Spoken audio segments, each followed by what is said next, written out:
funny how the colors of the real world only seem really real when you vidi them on the podcast. God damn it. It's fine. You did a great job. Tried. Ooh. He's got such a... Well, he's doing a Yorkshire accent, and you were doing like a Yorkshireman, but like a farmer Yorkshireman. You were getting more farmer. I'm so lost already. I know. I also like hiccuped in the middle of it. I'm sick. I need a new cough drop. But part of it is also, I understand the accent he's doing, but like Malcolm McDowell has an incredibly unique voice. He has There's a musicality unique to his voice. Yes. That is very hard to replicate. And it's funny. Look, we're going to talk about McDowell a lot.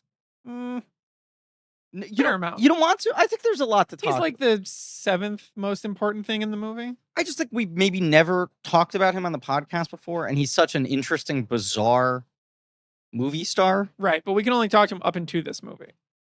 We can only talk about him. We can do whatever we want. I'm saying his subsequent career is not under discussion as of 1971. We can talk about whatever we want. There are no rules like that on this podcast. If there's no, we can talk about whatever we want, but you're pretending that you only have 4 hours until we have to leave, which means you have to 3 hours. Means you have to make some diligent cuts on what we're this discussing. This podcast is a Warren Beatty production, as far as I'm concerned. Rules don't apply. Now, David has continually tried to stress a hard out. Yeah. Which 3 hours from now. Which he seems to do with more severity when this guest is on the show. Look, he comes in, a guest loaded to bear with a printed. It's not, is it printed? No, or is it handwritten? The shirt or the shirt's very nice. This is printed. This is seven. Printed. This is 7 single space printed pages. Right, and not a big font. I'm seeing from here. It says I just feel like size. Every time there's an art episode, font. Alex comes with printed documents in hand, and David comes with a hard out in hand. 2 incompatible things. Yeah. I mean, we'll talk about this actor, Mr. Malcolm McDowell, of course. I will say, I think I agree with that. Like, he didn't really have a long movie star career. This is what I think is fascinating about him, is that he has this kind of great, like, young, angry man career, right? Where he becomes like sort of a cultural avatar. Briefly. Across like the Lindsay Anderson movies in this, right? Yeah.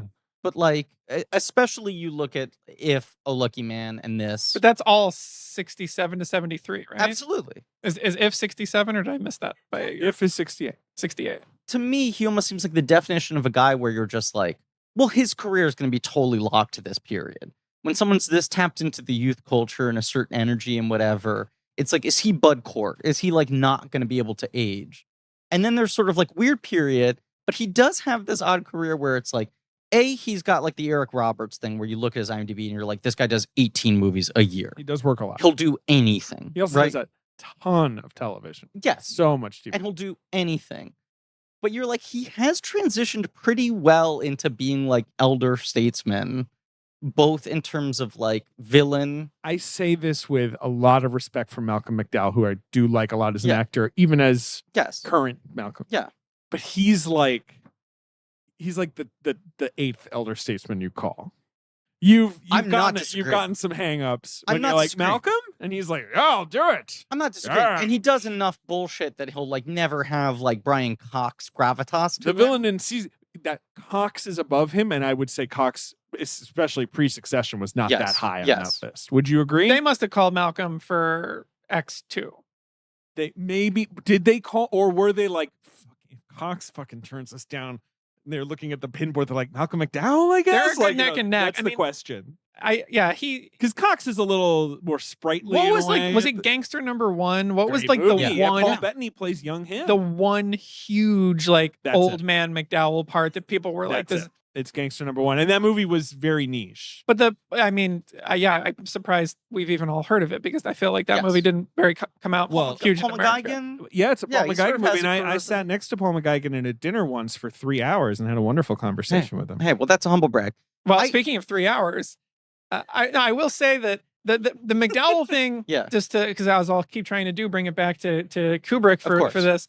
He's just like the perfect Kubrick lead because he's one of many people that had a tremendously huge career after the Kubrick movie they were in, and this would still be the first thing on their 100%. It's certainly hugely Ryan O'Neal. I would say almost undeniably, Modine and D'Onofrio. I feel like a lot of people in these movies it's kind of their defining role. I think that D'Onofrio will get the wide-spanning character actor of note.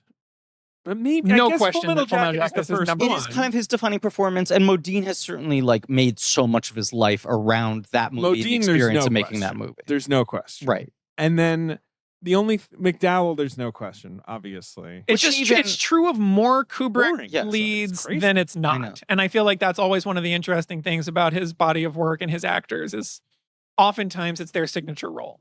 There was a 40th anniversary look back thing on the Blu-ray, or maybe it was 50th, whatever it was. But it was Malcolm McDowell in some office with a bunch of different documents that the Warner Brothers archives had pulled up, like going through memory lane about the movie.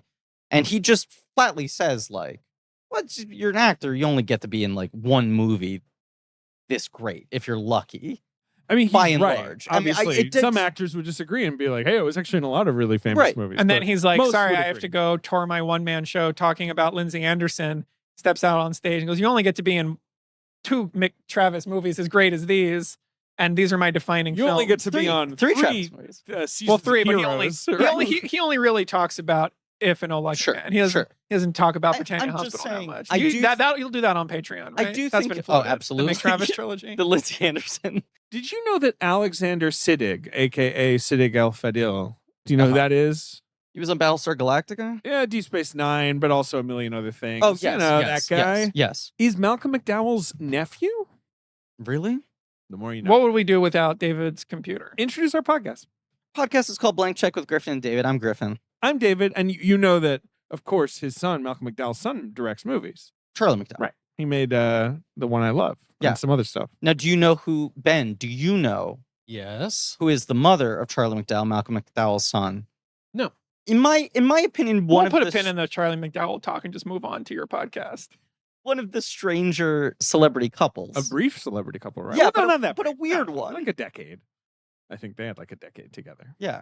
Malcolm McDowell, Mary Steenburgen were married. They are? Oh, really? Those just like seem like such opposite energies, right? They made a movie together. I have such a crush on you saw her. Time After Time. After Time. Yeah. No. Ever since I saw her in Clifford, I've had the biggest crush on her. So it makes perfect sense to David, me. you might need to clear out an extra hour. We got to dig into that. The psychosexual energy. We have talked enough about Clifford. The other crazy thing is gotta do a third Clifford episode. The other crazy thing, of course, is he's one of those guys who then married again later in life and had kids when he was like 70. Sure. So he's got like young children now. Yeah. He's got Rugrats. Look, he likes to work. He's an active fellow. You guys should plan play dates with Malcolm McDowell's kids. They're probably the same age as your kids. He lives in Ojai, apparently, so it's a bit of a trek from here. Okay. Ojai, California. Yes. Sure. Ojai. It's a podcast about filmographies, directors who have massive success early on in their careers and are given a series of blank checks and make whatever crazy passion projects they want, and sometimes those checks clear, and sometimes they bounce. Baby! Yep. It's a miniseries on the films. Stanley Kubrick. It's called Pod's Wide Cast. Today we're talking Clockwork Orange with the clockbuster himself when it comes to episode length, Alex Ross Perry. Punching the clock. A Clockwork Orange. A Clockwork Orange. Which brings me to one of my first questions. David, you like organization. Sure. You like compulsive list making. Yes. Alphabetically.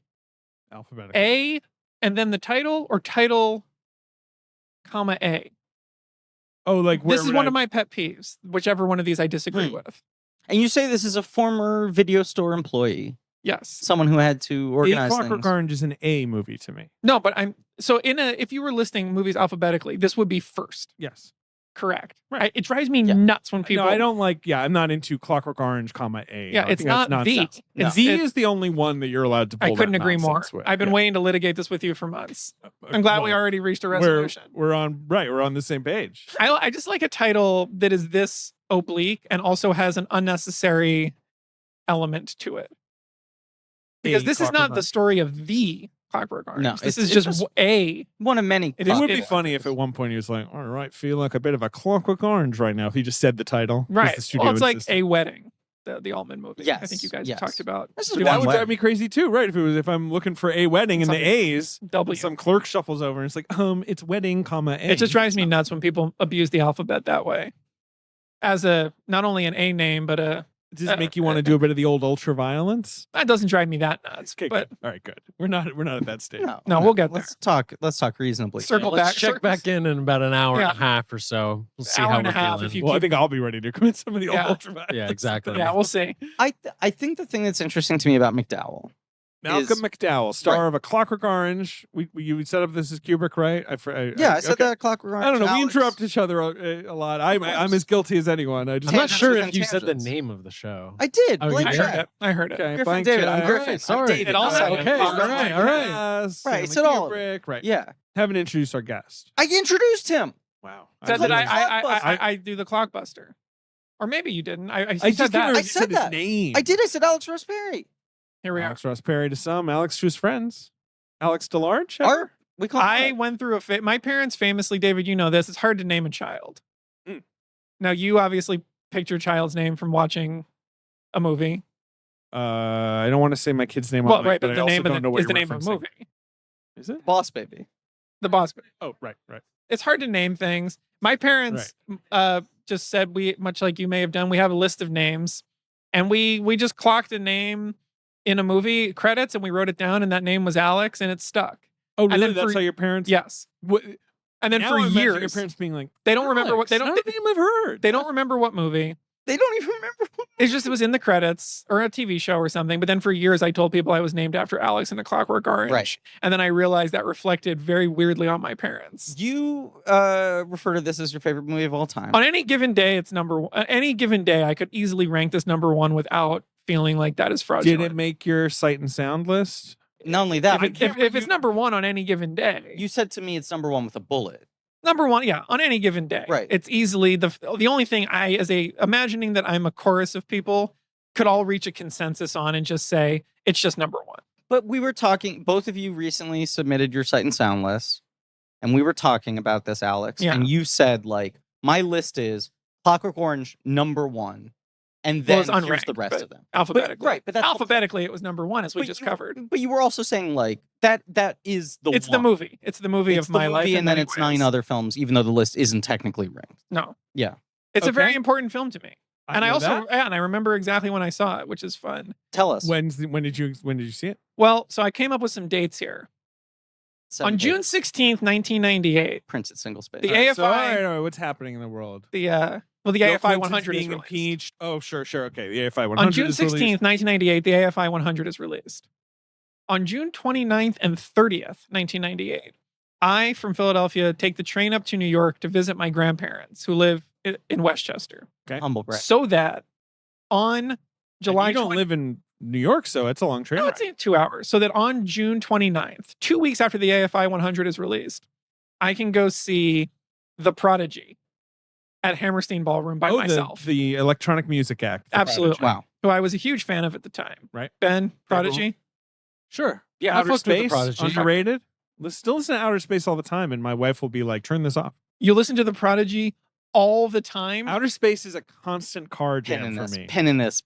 We're coming back. Is that a song or is that the album? Pen in this. It's a song on their first album Experience. Alex, we were debating whether or not to talk about it, but that's a huge ass pin. And let's now... We'll put a pin. Okay. A required discussion. Is it like a sort of Gallagher size? It could be. So what is it? It's a comically The Prodigy oversized. Experience, Jilted Generation, and Fat of the Land. Yeah, those first three albums are the good albums. Fat of the Land is blowing up. They're not playing in Philadelphia. I'm obsessed with them. I have to come to New York. So it's on that trip that I was already making my way through the AFI 100. Mm-hmm. And I remember sitting in my grandparents' basement and they took me to Blockbuster, I guess. And I rented it and watched it there.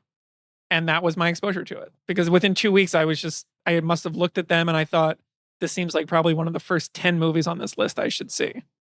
Now, at 1998, how old are you? I guess I was a few weeks shy of turning 14. So I would say on the younger, it's a very violent and sexually. To paraphrase the final line of the first part of the book, and me, only 13 years old. I mean, I saw this movie for the first time in English class. We read this book. You mean your fancy stupid liberal school that your wife went to as well. I know. I make fun of her too. You mock my stupid school that I hate that I went to. Make fun of her as well. Yeah, you gotta. Dorks. But we read the book, and then the first time I watched it was in an English class. I was either 15 or 16. but like a weird movie to watch with a teacher watching you watch it. Yeah, I probably wouldn't do that. A girl in my class, when we watched it, fainted and hit her head on the corner of a desk. Ooh. And they had to call the ambulance. Wait, so you also watched it in school? Yeah. Did you read it in school? No. Why did you watch it in school? PE class. Is like not like I think it was like a psychology class, but it was high school though, so that doesn't make sense. I don't know what subject it was, but it was like kind of maybe the teacher really phoning it in. Yeah, but beyond that, it's also like 2.5 hours long. Like that's a bunch of classes you got to do. You're sitting there, and your teachers are like, "We're going to watch this movie. Just by the way, this movie is illegal to watch in certain other countries, but we'll just show it to you teenagers and assume that this is fine." That's what's insane is that like I'm watching this in a high school class in like 2003 or 4, and you're like 5-6 years removed from this movie finally. I guess it's not banned. I guess I forget that. Yes. No, it was.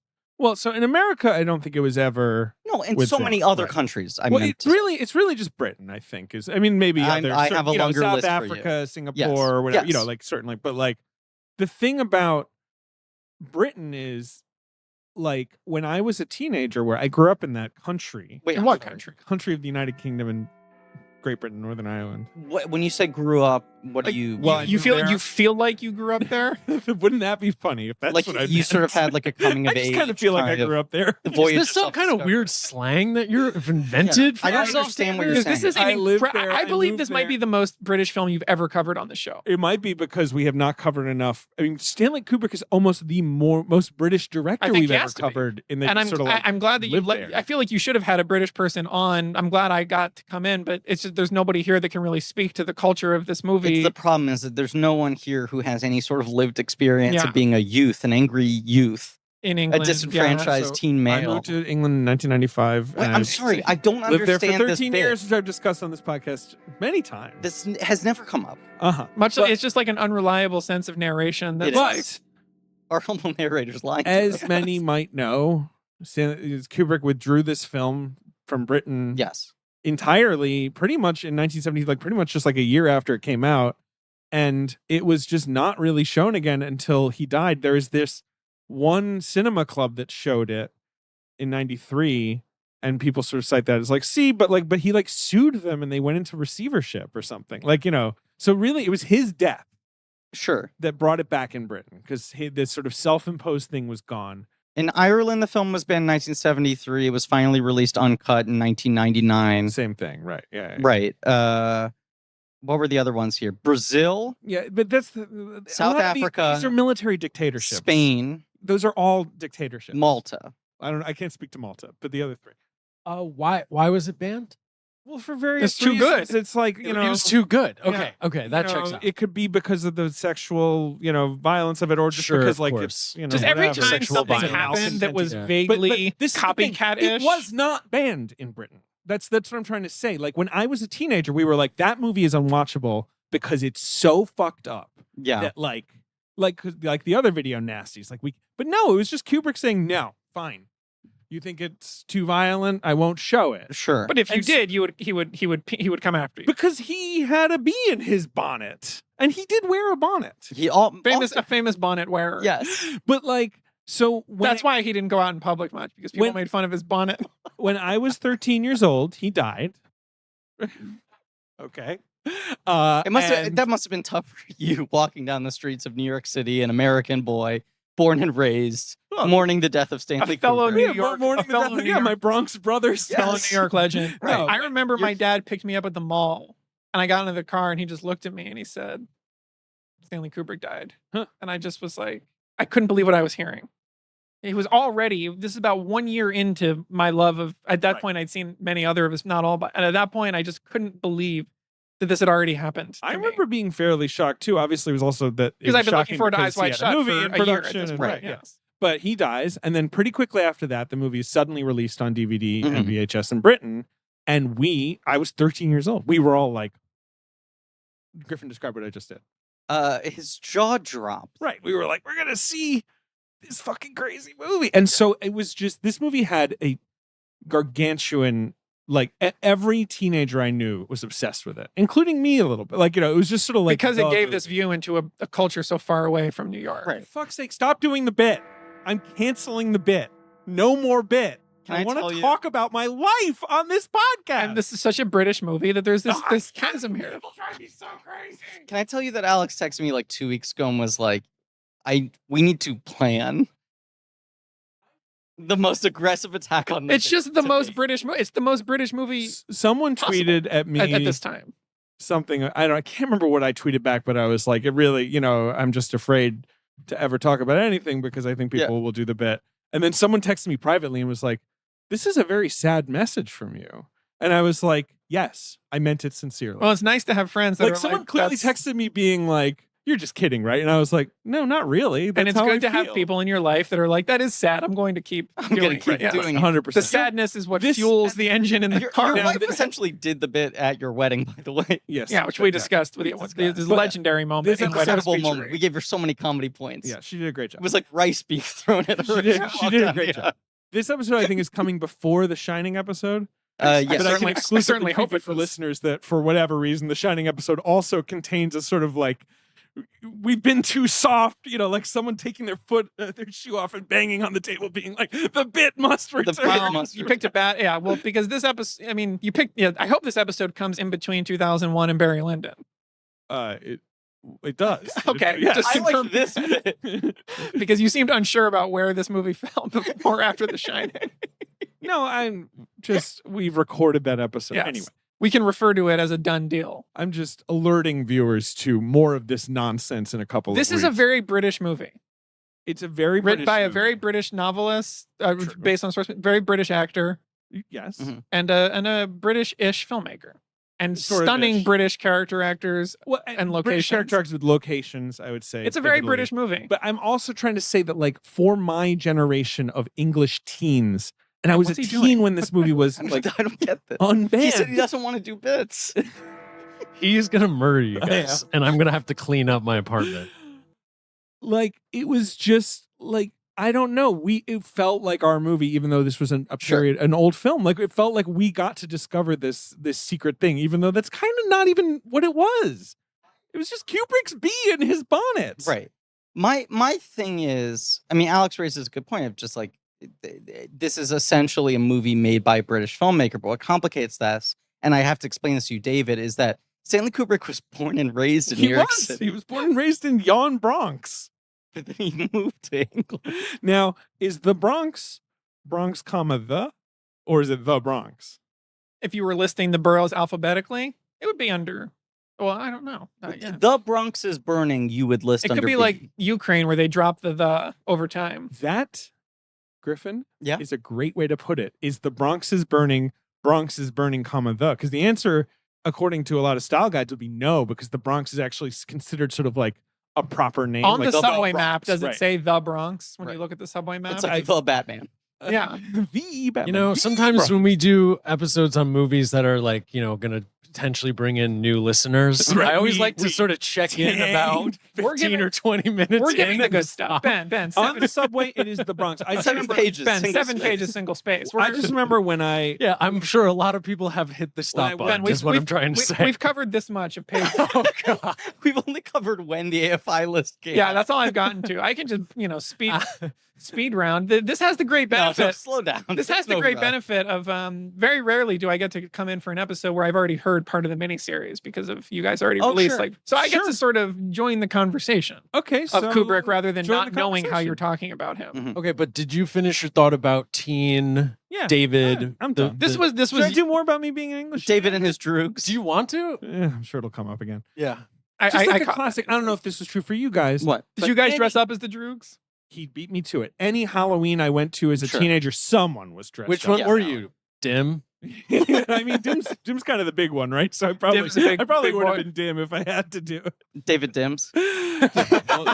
No, Save It Dims. You blew it. Save It Dims. That was, people would hit me with that all the time. They flipped me that's out. funny. You swap the letters. That's funny. Like, you'd be like Niffin Grumman. Right. Kind of cool. It is cool. Yeah, exactly. I like that guy. You'd be like, it's harder with vowels. Yeah, you can't flip flop vowels. But then people would be doing it, and then they'd Ken Bosley. You'd be what? Save It Dims. And they'd be like, Wait a second. Save it, Dims. Save it, Dims. So no one ever got you into a dim bowler. You never went full. You never went full dim. Droog, no, even though it's an easy-ish Halloween. I suggested doing it today. Bart did it. Who did it? Bart Simpson. He did do it. Bart did it. He's one of them. Right. I just feel like you guys, it's very appealing. The Droogs were at Space Jam, right? They went to the. Yes, I caught. Yes, that I didn't see the movie, but that was one of the IP. I have an IP related quandary for Kubrick. Yeah, could bring it up now since I was something I wanted to bring up for closing thoughts. It could also be opening thoughts. Yeah, it's more of a closing thought. Let's start the episode. Yeah.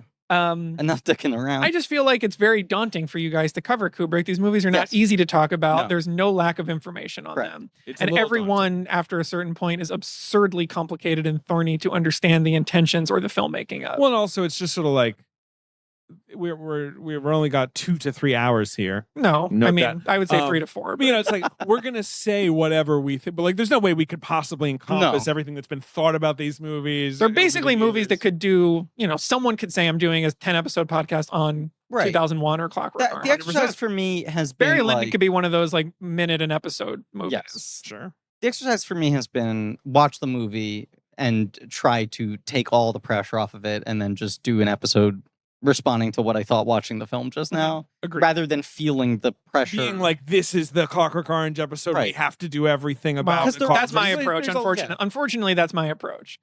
But I do feel like it's been interesting hearing you kind of get Kubrick started. I think I told you both this, previously, but I feel like you were a little hard on Fear and Desire in the earlier movies. You're a big Fear and Desire defender. I defend Fear and Desire. I think Fear and Desire you made was sort of an homage, not sort of. It's not. This is an homage. I just think that if you're young, as we were when discovering Kubrick, David, we're both renting NTSC VHS tapes of Kubrick movies and watching them. My VHS tapes were long. They were languorous, right? Is PAL longer? I can't remember. Longer? Because there's a time difference with PAL and NTSC. It's 24 to 25 frames a second. Which is the longer one? PAL is an extra frame. Yeah, a nice long VHS. So your family had like an import deck, right? You were... Yeah, of course. That's crazy. I was just like, I want to spend more time with these movies. Give me an extra frame, baby. I just had to go to B&H Photo to get one of those? The excitement of discovering him as the sort of, to reference obvious monolith of film, which he was already, but before he died. Yeah. He's sort of by that point the defining filmmaker of the second half of the 20th century in many ways. Sort of baton passes from Hitchcock to him, I would say in terms of just Mount Rushmore. And just also, at least for decades, probably the most famous named director. Yes. Even though he made 25% as many films as Hitchcock. Sure. But I felt like seeing Fear and Desire, and to a lesser extent Killer's Kiss, is just sort of this important thing from an artistry standpoint of like, wow, Stanley Kubrick started here. Right. That to me is, I think, something that was just, I just wanted to correct the record a little bit. You didn't really mention, it's just, you see 2001, you see this movie. Coming in just to correct the record on the stupid Fear and Desire. Yeah, that's right. Where we were just like tired. Well, no, I don't even remember what we said. Insofar as I'm saying, this is my relationship with Kubrick. Also, I think it's a piece of shit. I just think it's incredibly crucial. Because Hitchcock, it's like, those early silent films, they're not masterpieces. No one really. It's a different era. Right. But I just feel like watching Fear and Desire and Killer's Kiss, because Killer's Kiss is probably the last Kubrick movie most people would get around to seeing prior to Fear and Desire being available. Right. Seeing those movies is just like, wow. So he really, like, he started small. That is such a crucial lesson about him that kind of got written out of history with the availability of the white box set being so common. Did the white box set begin with Lolita? And no Spartacus. It didn't have Spartacus, right? And then when it was originally released, No Eyes Wide Shut. But just those 3 early were on the MGM DVDs. Yeah. Those were not, you had to go get those separately. There was no box set. And I remember as a teenager, the rap on those was like, and he made those, you'll get to whatever. Yeah, right. It was like for hire. They're all shorter. They're all kind of rougher. They're black and the white. The white box set, which was like the 98, 99 release, which gets updated with Eyes Wide Shut. Yeah. Warner Brothers licensing some of the other films. Just Strangelove. Oh, right. It did feel like it was like, these are the films that he is presenting as his oof. This is the collection. Right. The other ones, you're not like... They don't really count. Well, it's like, I'm looking at the spine. Strangelove has the Columbia logo, so obviously they could have gotten Paths of Glory if they wanted. Just in the box set. But I feel like those earlier ones, it was sort of like, I'll get to them. So I just think as like a filmmaker, it's just invaluable to be like, you can make Fear and Desire And then later you can make 2001. Absolutely. That is a truly possible arc for an artist. You don't have to start by making Lolita. You don't have to start by making an Academy Award nominated film. You get to make like a scrappy kind of thing and still become Stanley Kubrick. There's something about him not being this like out of the box wonderkind. It's just worth mentioning rather than saying that the movie is valueless. You are correct. I didn't say it was valueless. I think it was bad. Threw your hands over your head and said it stinks. Yeah, it stinks. Stank up the joint. I had to open all the windows. That to me, that sounds like you're saying its value. You're saying its value is as something that stinks. I saw people saying this on the Reddit. I think we said, I cannot remember anything I've ever said on this podcast, but I think we were sort of like, oh, there's some interesting imagery. It sort of starts out more interesting than it ends. I saw someone on the Reddit say, like, there is this thing that's kind of beautiful about watching Fear and Desire and seeing, like, the mortality of this man in a way. It's very important. Even like you're talking like following, you're like, oh, it's all there. Everything is there. The character has the same name as Inception. He just refines it. It's all there. Then the leap to Memento is not as huge as we thought it was when it's like, and he made some other. But the Fear and Desire to these movies, once you're in this run, it's like, Jesus, that is crazy that this guy leveled up that strongly just like in the span of 7 movies. Well, we were also talking about this, Alex, and I feel like this is the other thing. If we have any sort of like, not agenda in doing Kubrick and our approach, but I do think it's a thing we keep on coming back to is like, I do find it annoying the way he's sort of been mythologized into being like otherworldly. Well, Griffin, you'll see the next section on my thing says correcting the Kubrick myths. There we go. And there is something which I would like to talk about. Watching Fear and Desire where you're like, this is a guy who just like gets in over his head and fucks up and can't figure out how to make a good movie. And so much of him not doing press, being quote unquote reclusive, which just means that he wasn't like going on the Dick Cavett show. Sure, but I mean, also, he did press and was fairly accessible up to around now. Yeah. He now is when he starts to stop really doing interviews. And this movie might have been part of it. But it's that thing when people talk, like people who are friends with Terrence Malick, and they're like, he's not reclusive. He just doesn't like talking to the press. He's a little reclusive. Right. But yes. But similarly, both of those guys, the mythologies around them become so This is a huge problem that happens with mythologizing. And Kubrick is someone that even when he died, he was such a mystery to the public. Yeah. And and then like, as I sort of outlined here, and we can talk about like this idea that, has been mentioned once or twice, not by you guys on earlier episodes, that like, oh, he just he's just this maniac. He's controlling. He can't shoot on the street. He has to build New York City. It's like, well, the movie I just watched for the 100th time is entirely locations. All locations. A couple sets, yeah. 4 built sets. Yeah. Barry Lyndon, locations, obviously a lot of them with some interiors perhaps dressed or changed. Full Metal Jacket obviously has this wonky kind of sense of British Vietnam. It's got the weird UK It's location Vietnam. though. Right. This idea that he's like this cloistered, like he can't breathe fresh air. He has to create these worlds. That's just people that are like, well, 2001's probably his most huge accomplishment. Mm-hmm. I love The Shining. And then Eyes Wide Shut's his last movie. So I look at those 3 films. I see a lot of interiors and a lot of sets. I made up my mind about who he is as a filmmaker. Sure. And it's like, well, every other movie in the middle there kind of dispels this notion. I mean, this is a very loose movie. This is a wild and frenetic and chaotic movie by his standards. By his standards. By his standards. Yeah, I don't know that I would call this movie wild. You would not call Clockwork Orange wild? I'd call it wild.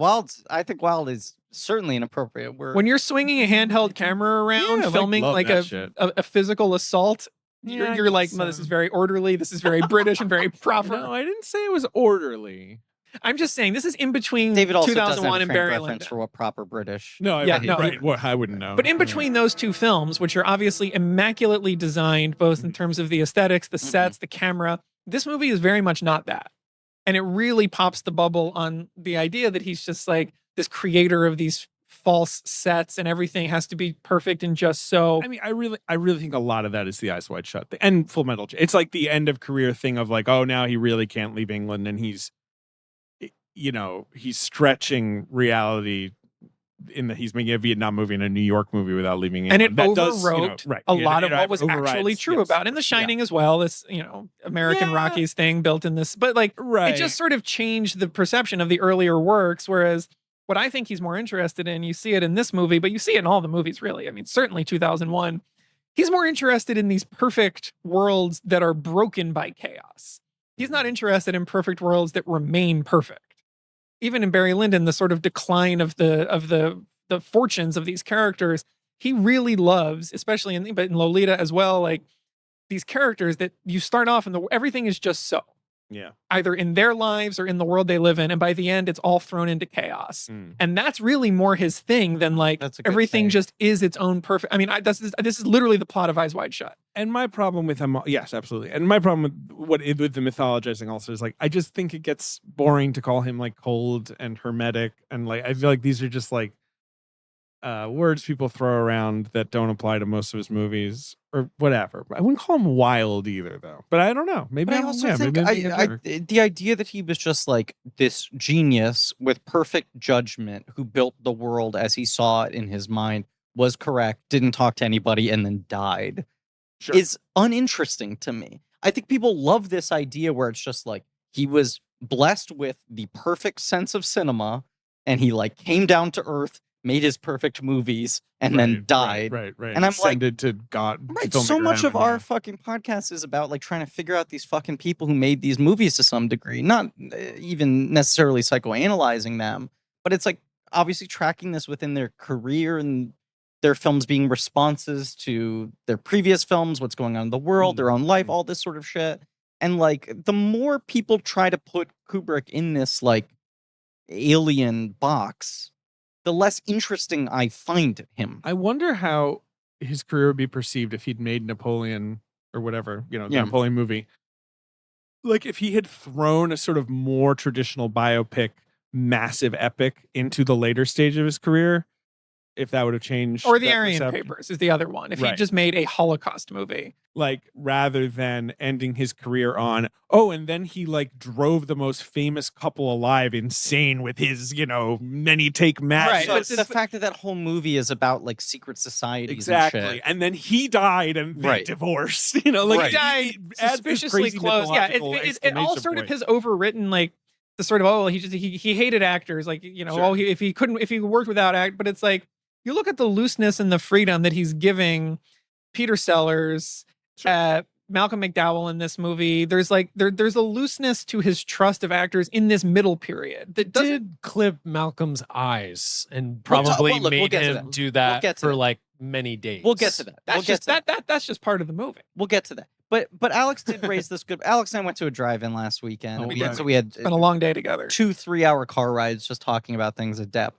But you did bring up this point where you're like, the two actors he gave primary roles to twice. He never worked with actors twice except for two examples in lead roles. Peter Sellers and Timothy Carey. Two of the most... That's it? Yeah, in terms of like leading... Obviously, there's lots of... Because like Patrick McGee... There's lots of bit players that we'll but no, in terms of like people that would be quote-unquote on the poster. He never did the kind of Nolan or PTA thing of like, hey, Joaquin, like, and he didn't back. He had no company, and he certainly didn't have it in the last 7 movies. Right. But early on, he did have this kind of sense of letting these two unpredictable performers come back for seconds. Right. Or in the case of Sellers, like for fourths and fifths. Hey. And that, to me, is like, when people don't realize that or they don't point that out, it's just like, oh yeah, he hated actors. It's like, if he hated actors, why do you let Peter Sellers come back a second time just to fuck around and be crazy? Sure, but there's a bit of it is interesting because like 2001 has no movie stars in it, obviously. Right. But then post that, I mean, you could, McDowell is the this is the other thing we were saying is that like they are men who know how to comport themselves within a professional environment more than Carey and Sellers, perhaps. But like McDowell and Nicholson are both like insane live wire behavioral, uncontrollable actors. As is, to a lesser extent, Tom Cruise. Right. And Ryan O'Neal is a pain in the butt. But less of call that. him a live wire actor. Less of the but he's a major movie thing. star. He worked with major movie stars in everything but Full Metal Jacket after Strangelove. But a lot of the people he favored are famously then or now like, well, that he's just like a total maniac of an actor. Also kind of like notoriously, it's interesting that he would often work with major stars at the heights of their career. Yes. Right. And I just think he liked chaos. It is the movie star version of the chaos. That's the thing. It was like, that's a guy who knew how to like control the chaos. This is more than people have now given him credit for, especially post Eyes Wide Shut, which again is like taking, Tom Cruise. He's a very chaotic, physical, exuberant performer at his best. I mean, certainly can be. Yeah. And he puts him like, I just think that this sense of Kubrick has once again kind of been lost to time and is worth scrutinizing ever so slightly. Cruise's performance in Eyes Wide Shut, which we will discuss later, is unusual in the Cruise canon. It is, but no one's like, Tom Cruise is kind of like a boring, low heart rate actor.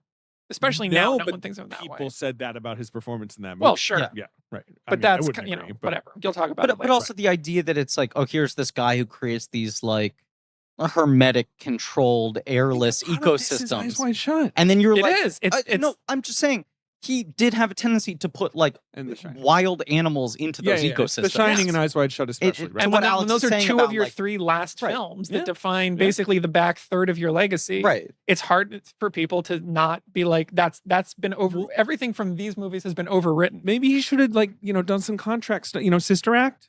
He could have come in on that. Should have done Sister You know what I mean? Act. He should just sprinkle in some other Sister Act. Sister Act? A Sister Act?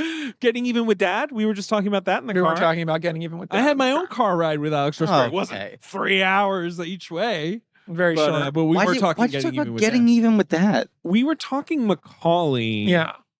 Why were we talking Macaulay? It's not worth going back. It's a shame Kubrick never got to do Macaulay. Macaulay could have been a David in an earlier version of AI if that had gotten up on rails a little bit earlier. Certainly true. But I just, again, like this might have even been good. This is a crucial thing that you guys are fortunately, I believe, able to do throughout the run of this series and already are to an extent. It's just like re-examining these not from the mythological perspective that they've taken on, really opening the conversation back up and hopefully getting to sort of reappraise, like, to me, the sort of like it is possible to view his body of work as a consistent rumination on a theme, even though, as is often pointed out, he never really made the same movie twice, and almost every movie he made is a different genre. Right. And as has been pointed out, almost all of his movies could be in the running for the #1 greatest movie in their respective genre.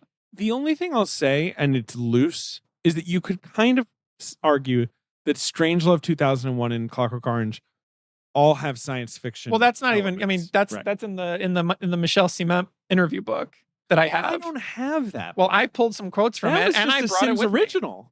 He says to, I mean, I can pull that quote up. He says, like, you've kind of made this trilogy about man's grappling with the future. Right. And I have quotes about that. Also, David, but he was, that's what I'm saying. He's always he's always on these themes. It's not that, but no one would look at those movies in a superficial. Griffin is hitching me up to a Toyota Camry because he's going to drag me. I'm not going to drag you. No. I just want to push back on something. While you drag David. What? That shouldn't be the one thing you say for the rest of this episode. We have multiple hours left to go. Oh, did I say it? You said if I can just say one thing. No, I'm done. I'm out. You can expect Alex and I to do all the lifting. You don't think that I just left it all on the table? You don't think that, baby? It's an okay point. It was a Sims original, and you branded it as such. But all right, I'm ready to do it. If I got I'm gonna just throw the baton to Ben. I'm gonna take the laptop. Box office game is in there. Somewhere. Okay, so that pod chair in the one room is pretty cool. Ben has his own notes. Yes. This is Ben's notepad. Top note. Okay, wait. No, I just want to say, and this is not the only thing I'm gonna say. Good. But if I can say one thing right now, you can. People in the Fear and Desire Killer's Kiss episode were like, "Oh, they sound bummed out that they have to do Kubrick. That we forced their hand. No energy. Is this going to be a slog?" When we say people, we mean, some people on the Reddit that we maybe should just our humble Redditors, right? Exactly. Yeah. But as you said, we were just fucking tired that episode and stressed out and whatever. But the other thing was, like I say in that episode, admittedly, which I think is a thing that people were like, "Oh no." I was like, Kubrick, not one of my guys. Admittedly, not one of my guys. I guess you say that right at the top of the mini. Right. Yeah. I will say, watching and rewatching these movies, I'm like, oh, I like Kubrick a lot more than I think I do. And I think a lot of the reason why in my mind I don't think of myself as a Kubrick guy is because of how much I resent the mythology that's built around him and the attitude of quote unquote Kubrick guys. And you watch these films and just take them as movies. They are vibrant and bizarre and clumsy. They're not these perfect objects. No. They're awkward and weird and inscrutable and mysterious. And people are just like, they're just like these, terrariums of filmmaking. But the mysterious shit also ends up like feeding this. Like every one of his movies was some mystery, some Dan Brown, so dark the con of man mystery for us to solve. I've got the quote here. Okay, here's this book that I've always had since I was a teenager. French critic Michel Ciment, I don't know. Don't quote me on my mispronunciation. It would appear that you intended to make a trilogy about the future in your last 3 films. Have you thought about this? There is no deliberate pattern to the stories I have chosen to make into films. About the only factor at work each time is that I try not to repeat myself. Since you can't be systematic about finding a story to film, I read anything. So no, he's just like, I reject your hypothesis. Also, my next plan is to make a trilogy of films about Tetris, the game. We think this narrative is too big for one film. Do you remember that? No. It was, I don't know, it's some fucking pandemic variety headline that was like, studio announces trilogy of Tetris movies, and they were just calling their shot. Why not make it, is it 5 that would be a tetralogy? Why not make it the Tetris tetralogy? Yeah, it would be the way to do it. Well, he's a coward. Put it on the blank check slate. I think that's 4. You'll just get the right. Tetralogy is 4. Isn't that quadrilogy? Because that was the that's alien. The alien quadrilogy is not a real word. I believe quadrilogy is in the encyclopedia next to a picture of the alien quadrilogy box set. It is amazing how that box set has ruined the minds of men like us. Of course, forever. The quadrilogy. The quadrilogy. 4, Ilogy, movies. Absolutely. That word is valid forever because of whoever in the Fox fucking home video department. It's the monorail man saying no, but it is 100%. It was a conversation. Quad equals 4, trilogy equals movie. Yes, I mean that's the thing because it was some guy was like, "Here we are, the Alien tetralogy box set," and some exec was like, "Tetralogy, tetralogy sucks. Come on, let's zazz that up." Yeah. No, 5 would be pentology, of course. Well, then it's only 4 Tetris movies. Perfectly reasonable. But anyway, there's let's your move quote. on to what's the next line item in your. Well, look, okay. I just want to talk about 2. You've already brought rushing them. I'm wondering. No. I'm actually genuinely interested. Are you dragging? You've already backed us into one of these, so we're right there. Are you rushing or dragging? Not my. There's 2 important things. One of which you just brought up, which is either in the surface or under the surface of I think almost every Kubrick movie, and certainly here it's the surface. And you just mentioned it, is this recurring theme he's always grappling with of technology or weaponized machinery aiding man in its ongoing inevitable downfall. This is in some way or another just this distrust of technology or this looking at innovations and the reminder that man would be smart to not try to innovate further, but to control themselves within, right? Like Dr. Strangelove in 2001 and this movie are very literal examples of that theme for sure. The amount of war films he made, that it's like ostensibly the only quote unquote genre that he did multiple times. And it's the very nature of just like self-destruction. Well, what's the difference between the firing squad at the end of Paths of Glory and the sniper at the end of Full Metal Jacket? That's an advancement of a gun. Yes, right. That's designed to deliver a bullet. One of them, you have to line people up and look them in the eye. And the other one, you can just be a complete absent figure and kill someone from half a mile away. And this is him looking at the development of something as simple as a gun, which of course you see in its rudimentary musket form in Barry Lyndon, and being like, the more we innovate this stupid thing called a gun, the easier and less human the act of killing someone in combat becomes. And obviously the end of Paths of Glory is very human, devastatingly human. And the sniper at the end of Full Metal Jacket is just random, arbitrary, and violent. And that's this sort of progression that he looks at throughout the 20th century of just mankind doing everything they can to hasten their own destruction. And the Ludovico technique in this movie is just that writ large, which is why I love this movie so much, is it takes all of his themes and makes them basically the main course in one film. So just the final thing on the technology aspect, he has a quote here from this book as well.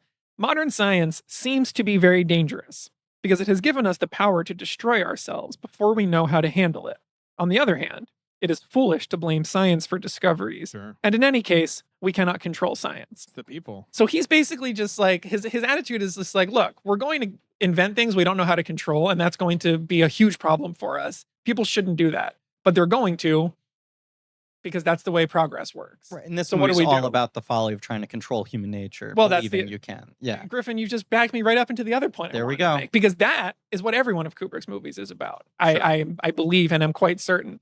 Every one of his movies is about the inherent flaws of the human character and the inability of man or mankind to not give in to their instincts of being unpredictable and therefore leading yourself into destruction, right? Instincts such as fear and desire? Fear and desire is that because it's examining the cowardice of people. I was saying the literal. Yes, but also, I mean, but Killer's Kiss is kind of like boxer's fear lament. And desire, are they in Inside Out? Yeah, absolutely. In the what? Fear and Fear actually is an Inside Out. You're listing the characters the in little Inside guys. Out. Yeah. But like Desire was played by Creed Bratton. You look at like even the the boxer and Killer's Kiss up to Eyes Wide Shut. Like the central theme in all of these movies is about the morality of the plot driving the characters to a decision where they either have to act in the spirit of free will or give themselves over to making a huge mistake, which is what Alex does in this movie, in the way that Hal malfunctions and says it must be human error. A computer can never be perfect because it's still built by a man. Yeah, I mean, obviously 2001 does not endeavor to tell you why Hal goes crazy. But Hal offers the explanation that he says maybe it's human error. It's a programming error. But I've just always liked it as like Hal just his continued existence eventually comes to like people. I think he just spent too much time on Twitter. That's what it is. He got red pill. He got posters disease. He got brain worms. But if you look at that in the context of his other movies, like his point of view is like, of course there was a human error. There's always a human error. What's the human error in the Ludovico technique? It's that you can never count on this programming being undone. What's the human error in Bill and Eyes Wide Shut? It's that he's just too damn curious. He can't leave well enough alone. What's the human error in, Barry Lyndon? It's that he just can't quit while he's ahead. Yeah, every one of these movies is about Barry Lyndon is like Uncut Gems, but twice as long, where you're just like, Barry? And he's like... And pastoral. Yeah, right. But I don't think it's... I'm not sure it's like that necessarily, but I see what you're saying. Barry just keeps... Like you said, like there are just moments in Barry Lyndon where you're like, okay, now Barry, you got out of that scrape. You make me realize it easy. Barry Lyndon's a bit of a gilly. Barry. But you see what I'm saying? Bill in Eyes Wide Shut is more of like a target lady. Yeah. You see what I'm saying though? That like this theme of like the fact that his belief in human, and you see this basically in the bones of AI, is that nothing touched by man can ever not fail. My favorite theme of AI, right? Is like, that if mankind and the brain of man and the spirit of man is ever given a chance, they will somehow fuck it up. Yeah, we suck. That's that temptation. That's Lolita. That's Spartacus, even to an extent, even though that's like obviously an asterisk of a movie in terms of his development of it. Like no, but like he's attracted to this theme over and over. That it's like, I believe man is capable of many great things. The one thing I believe they are definitely capable of is failure and making the wrong decision. Because like in Spartacus, a lot of it is them being like, we built this Roman society that functions. And a lot of the movie is these senators being like, why do we just want to be powerful instead? Right? Like, why can't we help like just wanting, tending towards tyranny at the end of it? And like with AI, I mean, we've ranted about AI, although we could probably just do another AI episode. Yeah, maybe we should. I mean, it's such a good movie. That'd be fun. It's just like the idea of like humans being like, what do robots not have? I know. They don't love. Yeah. We love. Love is great. This robot should love. And the robot is like, I love. Oh, God, this is so existentially crushing. It's the like fucking consciousness as a prison thing, but also like intellect and the idea of intellect, the idea that we perceive ourselves to be like smart and evolved and look at what we built and look at how far we've come as opposed to these other fucking animals. Right. We are clearly superior. And you're like, those animals, like there is an order, there's a structure basically they got their thing. To how they behave.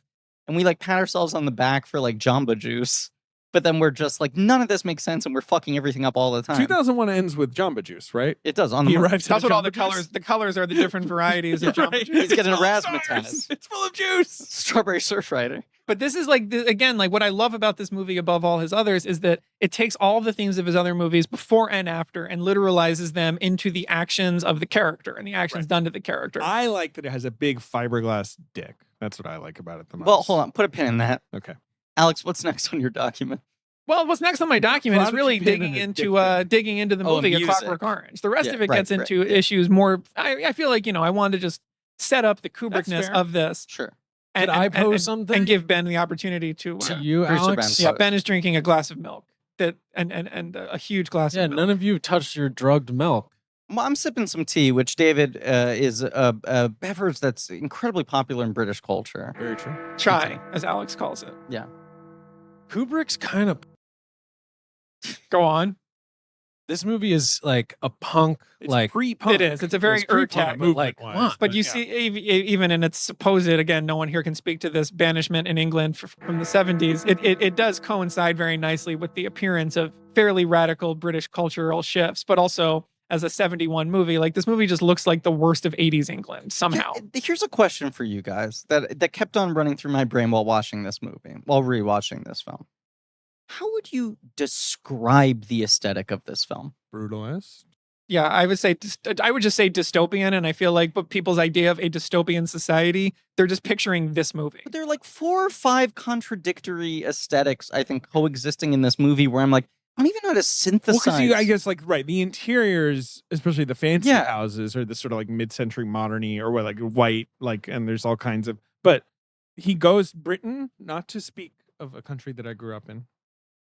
I'm sorry, what? But in the 60s, Britain embraced brutalist architecture, I would say probably more than some countries. So you grew up so now he's just saying he grew up in the 60s. This is just a bit. I did not grow up in the 60s. He's trying to Last Night in Soho us. Yeah. He's claiming he fucking took a nap and woke up in the 60s swinging. Yeah, let's go downtown. Like, I feel like now that brutalism is regarded almost... Brutally? No, I mean, now there are people who are like, that was a legitimate movement in architecture, and like there's brutalist art and architecture that should be, landmarked, and you can't destroy it, even though like at the time people were like, oh, these ugly concrete blocks, like, sure, what is the world coming to? Now Britain has, like, you can walk around England and find some of the most amazing brutalist architecture and be like, look, this thing is incredible to look at. But it all just looks like Clockwork Orange to me when you see it. It's got a bit of a Clockwork Orange. It all feels ominous. But also, like, the aesthetic is, it's also like, it now looks like what we think of as kind of post-Cold War. Like, I remember a couple of years ago, I went to Bratislava, and everything there just looked like Clockwork Orange. It's very influenced fashion-wise by mod. Feels like kind of proto-new wave. But you're right. Like, there's this pre-punk element to it. There's like this pre-rave culture element to it. Sure. There's this very pop from biker gang culture too. Yeah. It's right in between like the leather biker boys and their gangs and like, a roving street gang of thugs in the late 70s. It's just synthesizing so many different things into like a mashup that I don't even know how to quantify. But then what's inside? But then the contradiction that I love about Kubrick as a filmmaker and about this movie and Alex as a character is all of that is true. But as David said, like, what is inside of that? You have exactly what you're describing. And inside of it is beautiful mid-century homes. Inside of that is a deep, like a love of Ludwig van. Inside of that is this sense of class and culture that is nestled within a rotting society. And that to me is just this beautiful kind of, up, down, black, white version of the movie where it's like you walk out of these horrible housing tracts and you drive a little bit and you're in these just like stunning rural homes because society has gone to seed, but there's some people hanging on to the nice version of society just outside the city limits. But everything within the city is like, fucked beyond repair. You see the state of Alex's lobby. They believe in the system still, and they still like march around and tap their fucking shoes and shit. Well, and salute. I mean, but it's like he's mocking, but it's also he's mocking the system, and he like scoffs at authority. And those are all punk ass things. But as much as you're mocking it, there's also an element of like what you're saying, Alex. There's this sort of odd way in which they're upholding it in the way that like kids pretend to be cowboys. So one of the most famous, what I think is also interesting about everything you're saying is one of the most famous sequences is that, by the water, right? There's that estate, the concrete estate, where it's by the water. Really jumping around. I'm not jumping around. Look, this location, right? They use it, I feel like, a couple times. It's where he beats up the other droogs. Yes. Right? And it's like, that to me, I understand completely why Kubrick found it appealing, because it's like, it does look post-apocalyptic almost, right? Or dystopian, whatever you want to call it. But then there's the water element that like suggests that someone was like, well, this could still be naturally beautiful. And it makes it even creepier to me. And that's the Thames Mead estate. It's like a real place. And that's why, again, it's like, oh God, he built these sets. It's like, no, look at this movie. This is the opposite of all of those ideas. The 4 sets, by the way, he mentions that he built. Did you guys? It's in my dossier. All right, well then I won't read it. Good. Because we'll get there when we get there. We'll get there when we get there. But no, just like that movement at the time, right, is like, well, we can plan for everything. Like, we can build the perfect tower block. Ben's just smirking at me. I thought of a good joke. Oh, go ahead. Because you have a dossier and Alex brought his own dossier. Sure. So it's a dossier kind of going on right now. A dossier? Dossier. David. Yes. Can I be playful for a second?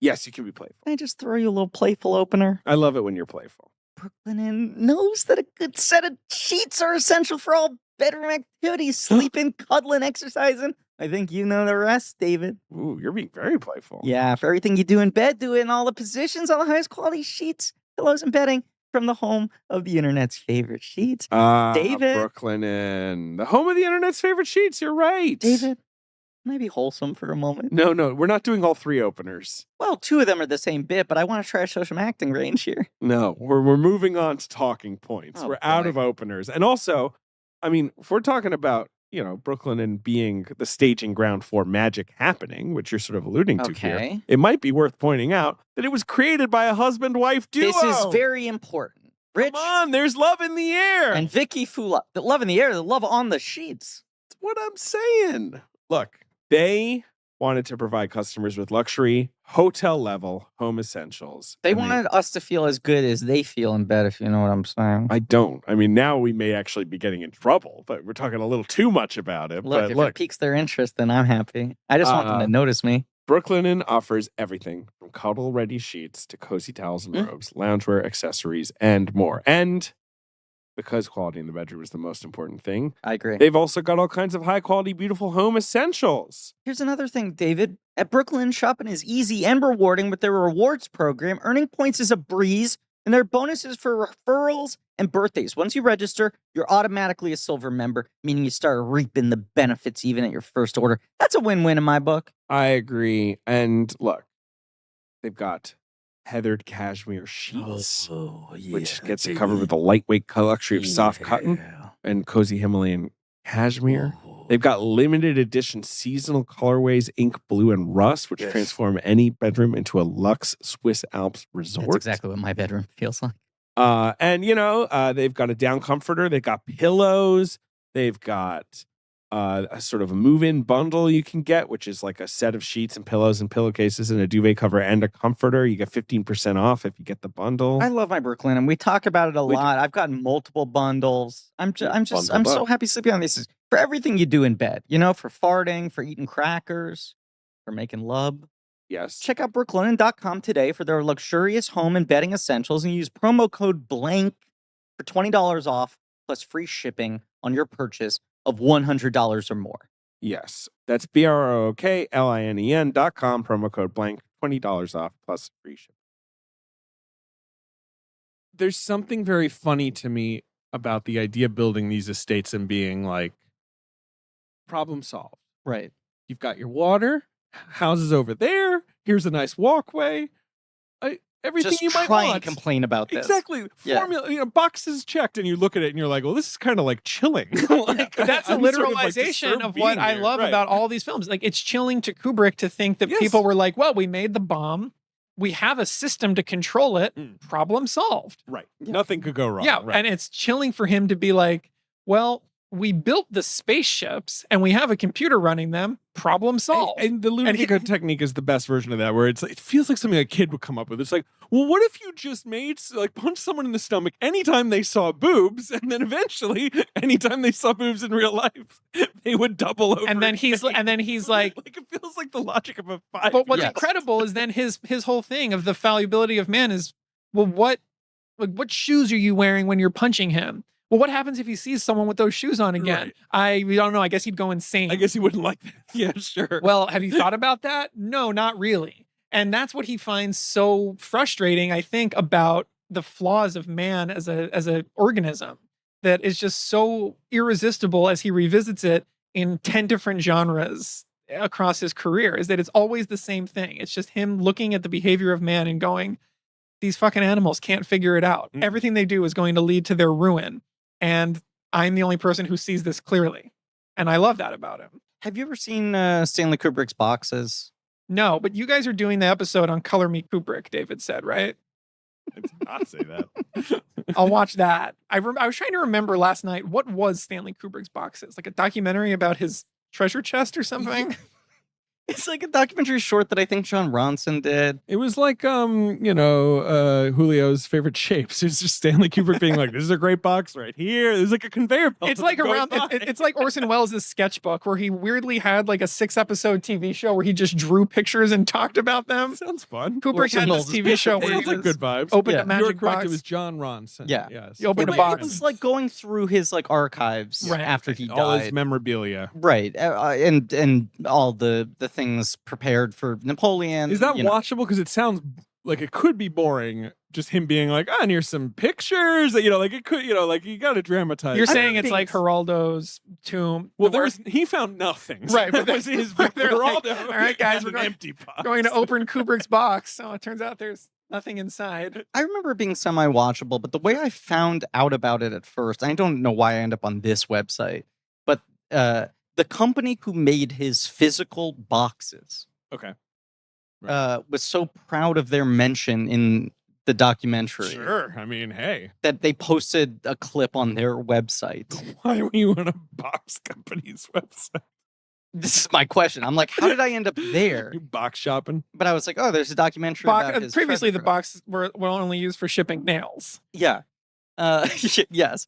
But he talked. It's one of my favorite Simpsons. I mean, just the box factory in the Simpsons. The density of that. Great 7 minutes. We only make boxes for shipping nails. That every product that needs to be shipped has its own box factory. People should know that like 25% of being friends with Alex is receiving Simpsons quotes or gifts via text, and then the next time you see him in person going, why didn't you give me credit for that Simpsons being like, where was I think David gets a lot more of those than maybe you do, because he's a more reliable responder, but I do love a good Simpsons reference. But the box factory.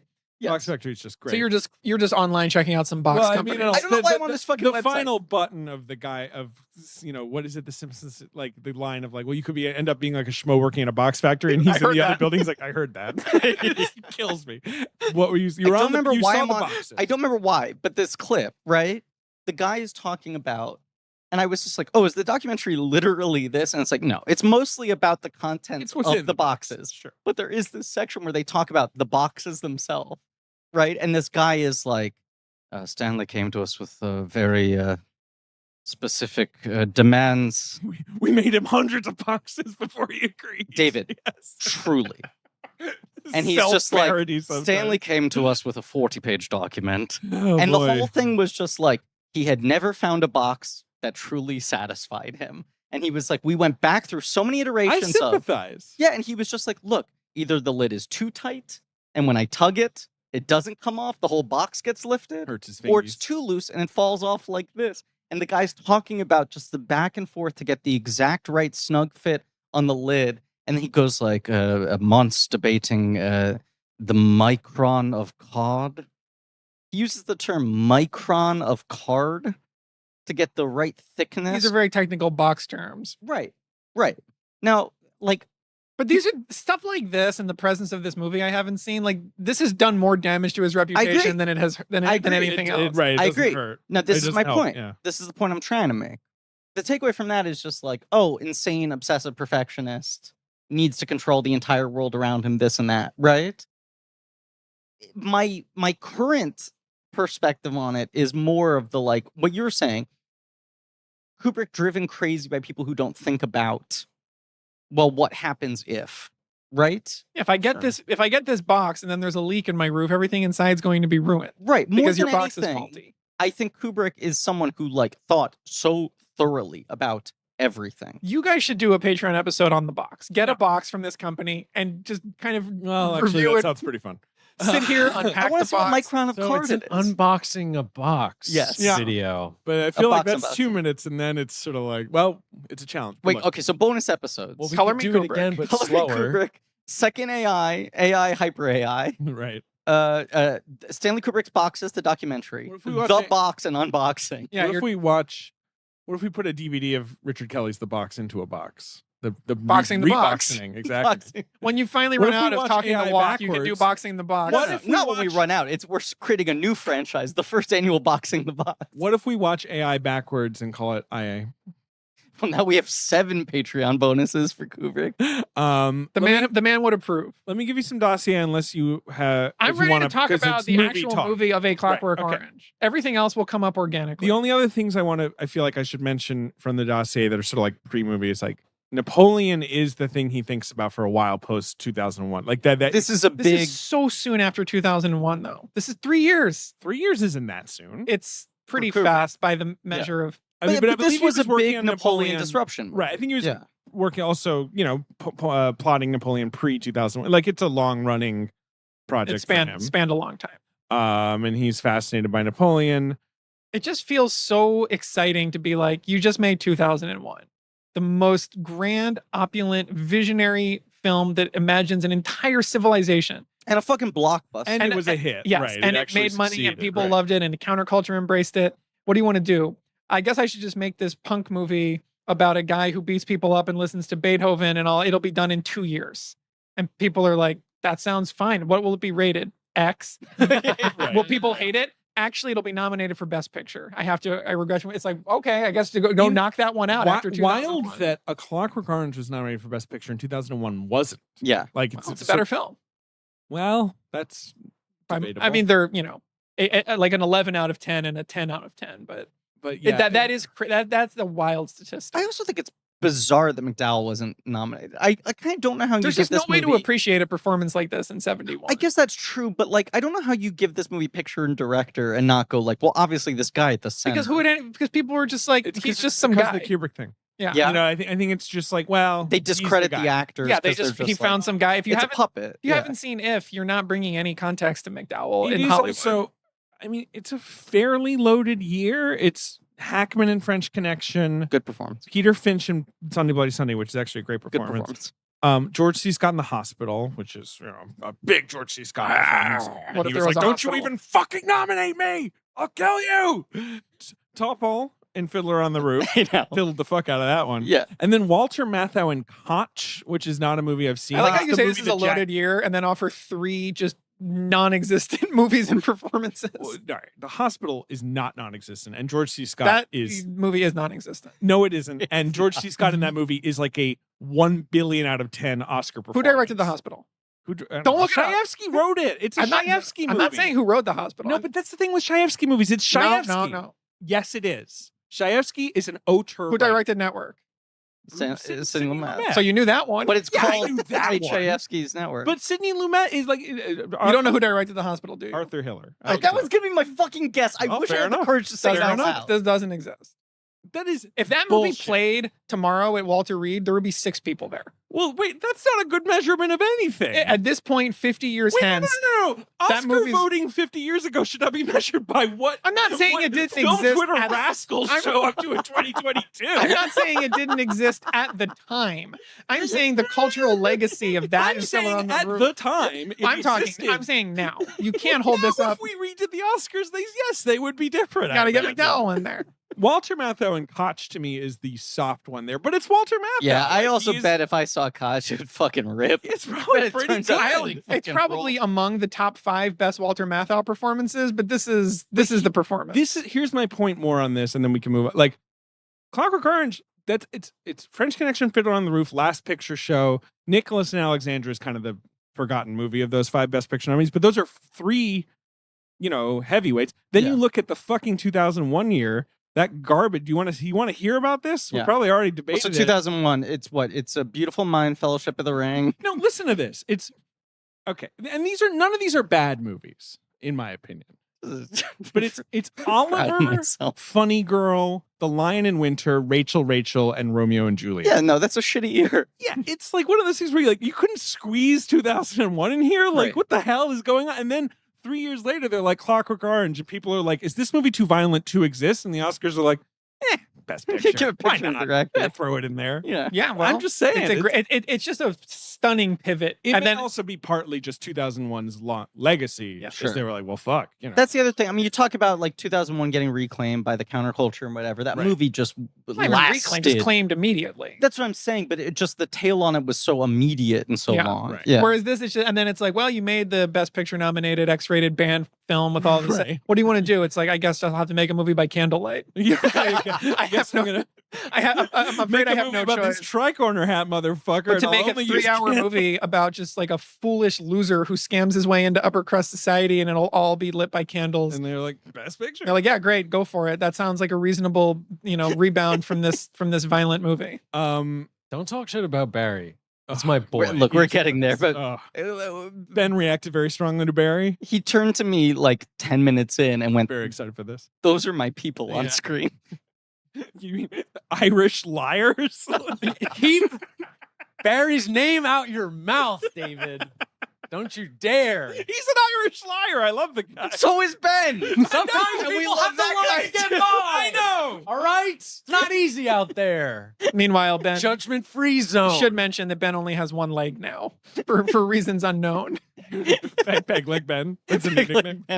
Now look, I'll just say about Napoleon. There's a lot that JJ's put in the essay here, but it's just too much. But You're talking about Cary Fukunaga's Napoleon, right?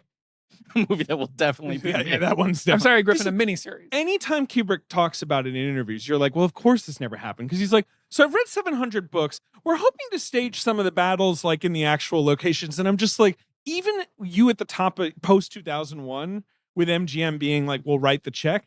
It does sound impossible what he It's wants also to just, do. it's crazy that he made it that complicated because what? Like Jared Hess was able to make it for like what, $200,000? And it was dynamite. Yeah, exactly. He threw some sticks of dynamite in there. Dynamite.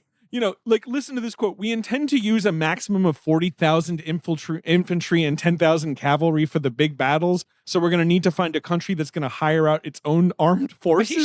He's just looking at Bondarchuk's War and Peace, right? He's just looking at that and being like, I could do this. And like, Yeah. Right? Of I mean, course, what that studios are looking at is when like, was that movie? When was War and Peace? Was that 60. Yeah, it's in the 60s, right? It has to be. I think it's late 60s, 67. So Yeah. he saw that and was like, God, that'd be fun. But that's the whole thing. Where studios are looking at movies like that and like Waterloo, those sort of like late 60s, and they're like, these things are less and less sexy and so expensive. Like we can't underwrite these and he's things. like, if I could just find a country. I just love it. He's like calling loan me their Bulgarian. army. It's like, hey, do you have like 10,000 cavalry? Are they for hire? I will bring the costumes. Don't worry. But I just need them all to show up in the same place at the same time. Some of the countries they reached out to: France, Italy, Yugoslavia, Czechoslovakia, Hungary, and Romania. How do you call an entire country? I don't know. But Look up the prime minister in the yellow pages. This War and Peace movie was like produced by Russia. Right. Because Russia was like, we should have It's a our fucking big epic. masterpiece. And they Right. were like, So we'll just that's what make he a was like- 10-hour movie that's literally every page of War and Peace, and we will put a 5,000 person army in front of the camera. But like, that's what he was jealous of. Was he was like, why can't I get that kind of support? Bob That's Gaffney insane. like has this quote where he was like, it was all figured out. We were going to need 200,000 gallons of blood.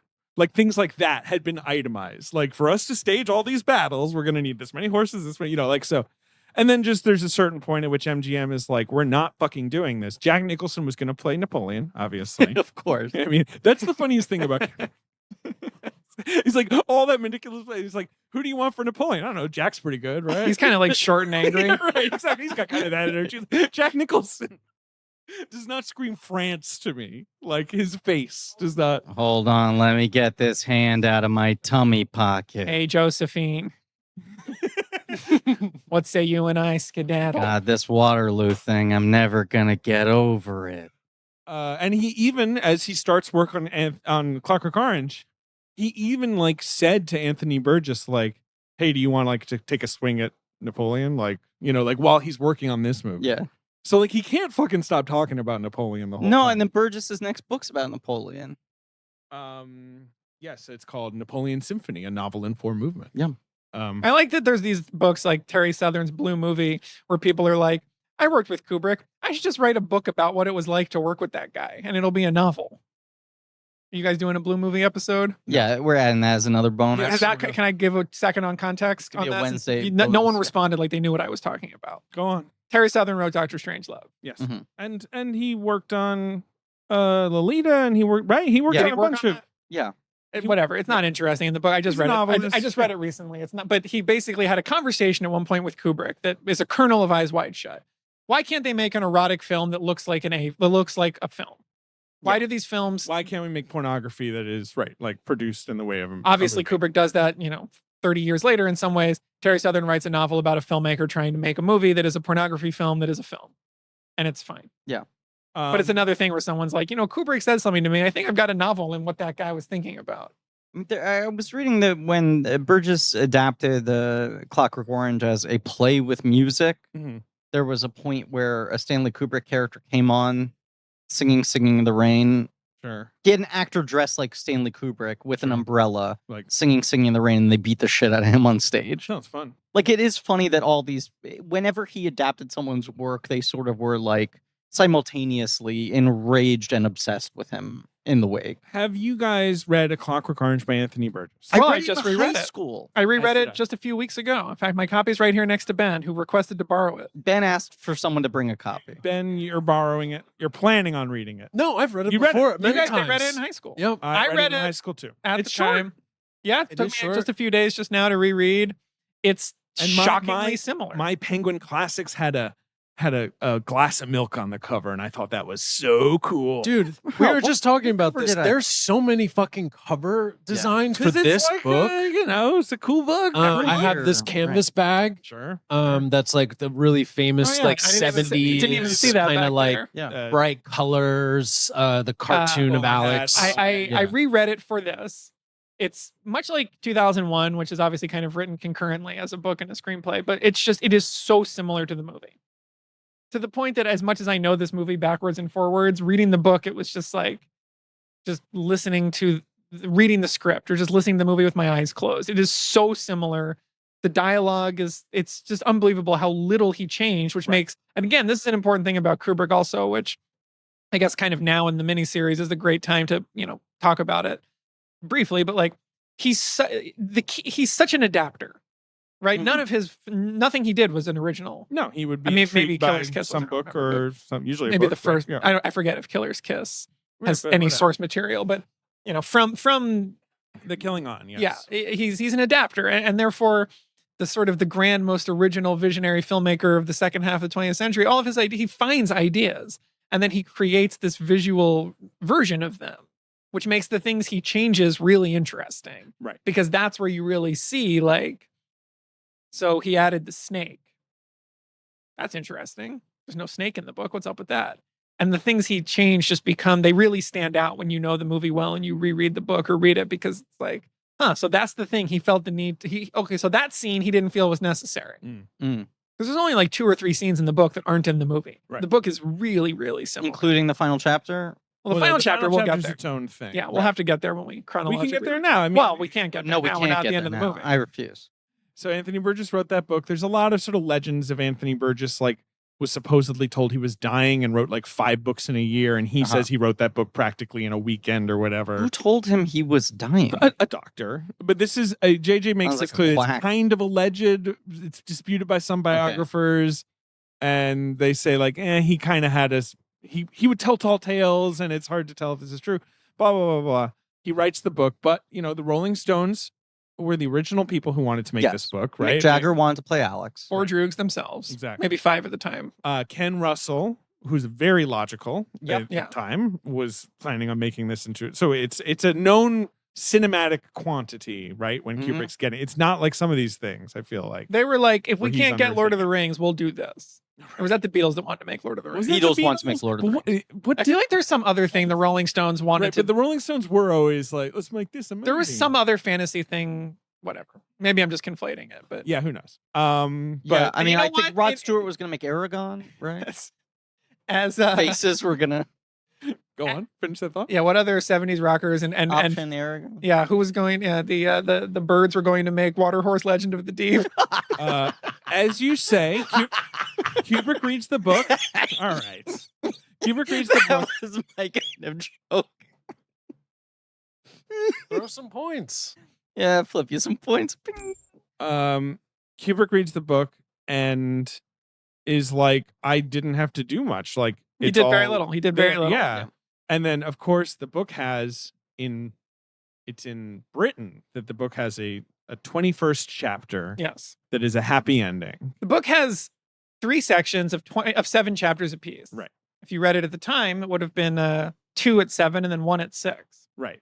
Burgess has said there's supposed to be 21 chapters. It's supposed to reference like 21 being pivotal, developmental, mature. And year. it had, in America, it was 20. But it had a happy ending, and the American publisher was like, that was a happy PAL ending NTSC. stinks. That was a PAL NTSC joke, by the way. But There you go. And they tossed the final chapter, and Kubrick read it without the final chapter, and just like, well, that's the book. And he calls it the extra chapter. He was like, well, this book ends with the absolute catastrophic events of what happens when man tries to control anything. Right. Perfect ending. And Anthony Burgess is like, excuse me, I wrote another chapter. And Kubrick's like, talk to the hand.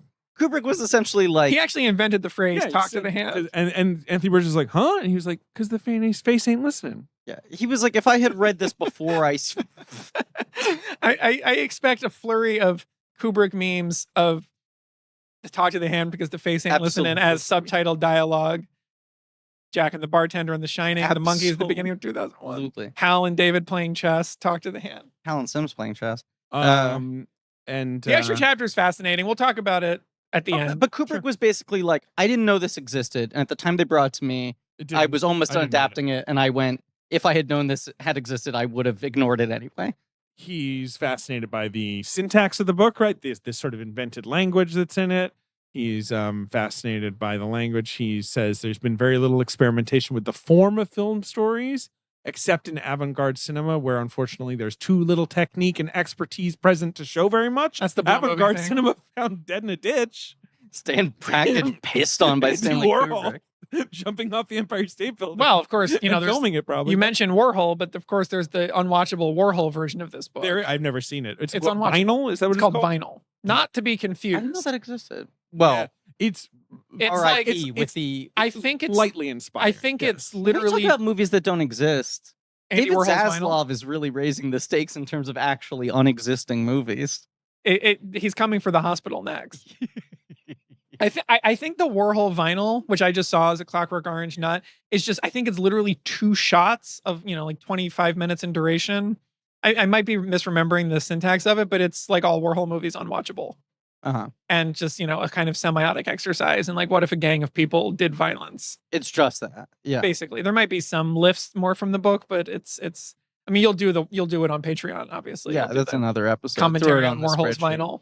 But it's an interesting adaptation. But again, it just shows that he was omnivorous in his taste and his consumption, and anything for him was valid as material, as a potential next project. He did not really discuss with Burgess before he adapted it. So the rare solo writing credit. It is the rare written and directed by, much like AI later for Spielberg. This is the rare solo writing and solo producing credit. That is interesting. Yeah. He did it all on this one, which again is part of the legend, but the wrong part of the legend. And he cast Malcolm McDowell like without auditioning, essentially, right? Yeah. Just kind of like off. Well, you see right. and you're like, that. Yeah, I mean, he's the guy. And he just calls him up and is like, "How would you play this character?" And Malcolm McDowell was like, "Oh, okay," and like that was it. Like there was the contract was sent over. Like he's one of those guys. I mean, we were talking about this in the Nicholson Shining discussion, which will be coming in future weeks. But like at his best, and to circle back to opening conversation, like he is in that weird Eric Roberts zone where it's like he does so much schlock where you just go like, well, Malcolm McDowell, whatever. And then every once in a while he'll show up and you'll be like, oh right, he does still like have his fastball when he wants to. Like when he shows up in a real thing and actually wants to give a performance. Like what? I don't think he's ever lazy or phones it in. It's like he rises to the material of what he's given. It's wild that he's fucking Dr. Loomis. Yeah, in the remakes. Yeah. He's good in those. Yeah. I like him in those. He's a valid inheritor of the Donald Pleasance mantle. 100%. Same kind of thing of like, oh, this guy kind of has gravitas to spare, but he's you would also not a schlock think guy. Alex DeLarge ages into that. I also think it's a bad movie, but I think he's like one of the better parts of Bombshell.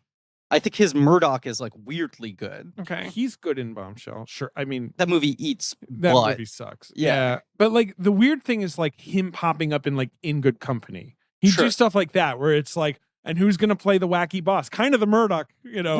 Right. And then he'd be like, oh, gents. And you're like, oh, here's McDowell. He kind of feels like this guy could kill you. He's just he's such an electrifying performer in this movie. Yes.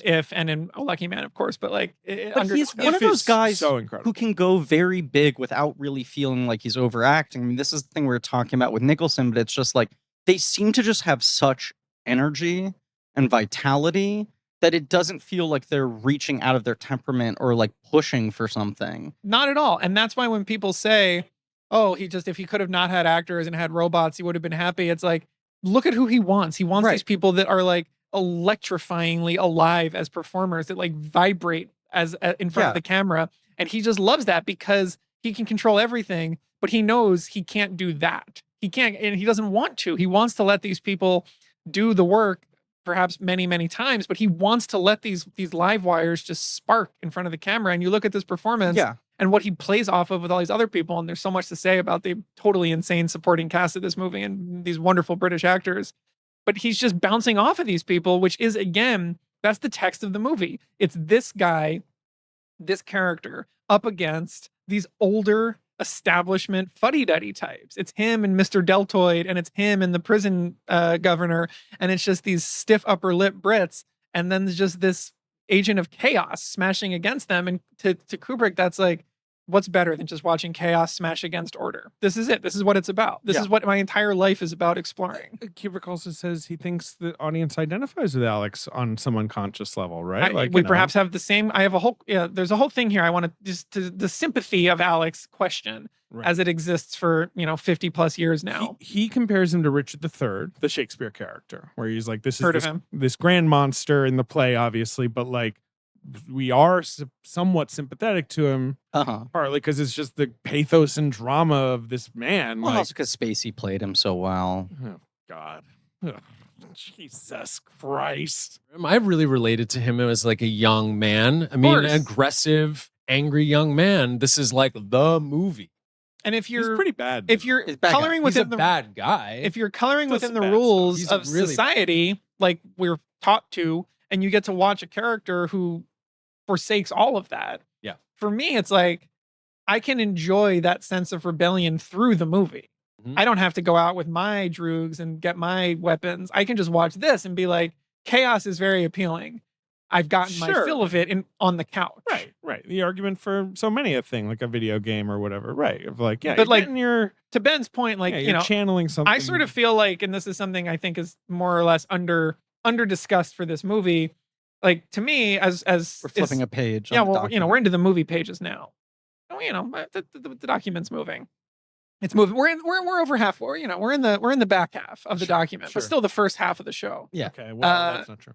This movie, I think, and this was a huge inspiration in when I was writing Her Smell. Like, this movie to me has 5 very clear acts of the film. 5 acts that sounds right. Radically delineated. Okay, take us through the acts. So in terms of how Alex acts, right? What the camera is doing in relation to him, and the style of storytelling. I think it just changes. Give me the 5 acts. Well, the first act is up through when he goes home, so it's sort of like an opening, an overture of. And this is the only time of the movie that he's actually inherently evil. Yes, he's just committing. This is the only acts of violence. 20 minutes or so. And if you're talking about like his behavior as a character, it's just the opening night. It's the first night of the story, because everything up until his imprisonment is 2 days. So the first 2 acts are day 1 and day 2. It's him with the milk bar up through coming home. And then the next part starts when he's at home, and then, morning with Mr. Deltoid.